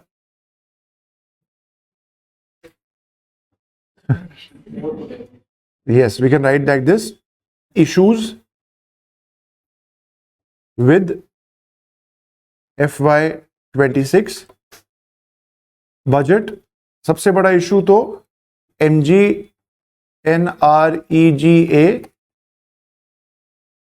funding is less than actual of FY24. Here we had taken 89,000 crores,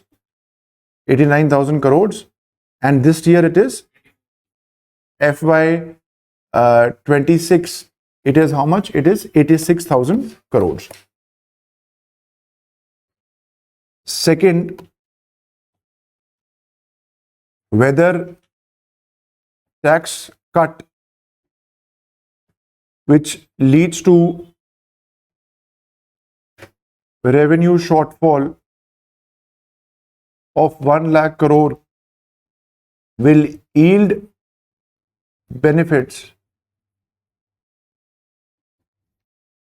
is yet to be seen, as the taxpayers are limited. Write down 2% of India's population. So whether this 2% can spur demand, that is yet to be seen. Because important, because of increase in financialization.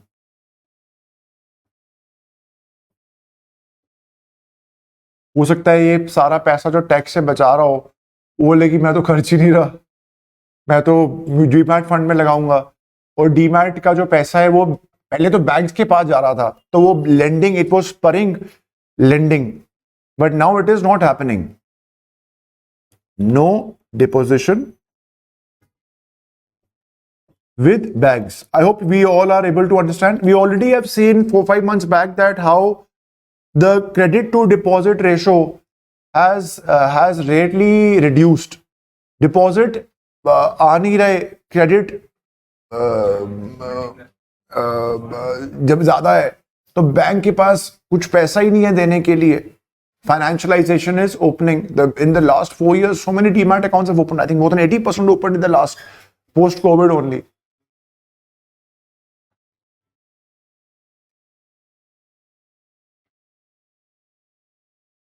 There is also decline in allocation to Pradhan Mantri Fasal Bima Yojana, and there is also decline in Department of agriculture and farmers' welfares, right? And the last point is slightly technical. I'd like to just wait for complete analysis. It says that now 2026 onwards, the government will focus on debt to GDP ratio as compared to fiscal deficit. Fiscal deficit. Why? Because it is flexible plus more transparent, more reliable.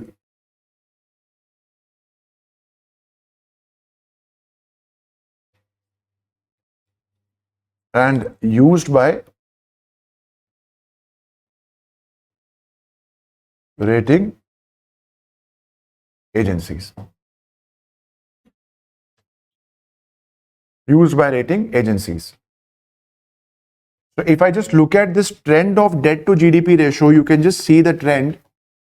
This was almost 61.4% in 2021, and it has 56.1% in 2025-26. You want to reduce it to what? You want to reduce it to, no, 50% plus minus 1 by 2031. March 31. Now, Express wrote an article and it straight away quoted from the macroeconomic statement that is presented by the government. But 2 days back, Mr. Rangarajan wrote an article. He said that the budget is perfect, except one glaring shortcoming, that they should not keep aside this particular funding. That is fiscal deficit. Fiscal deficit as a percent of GDP should be used as the criteria.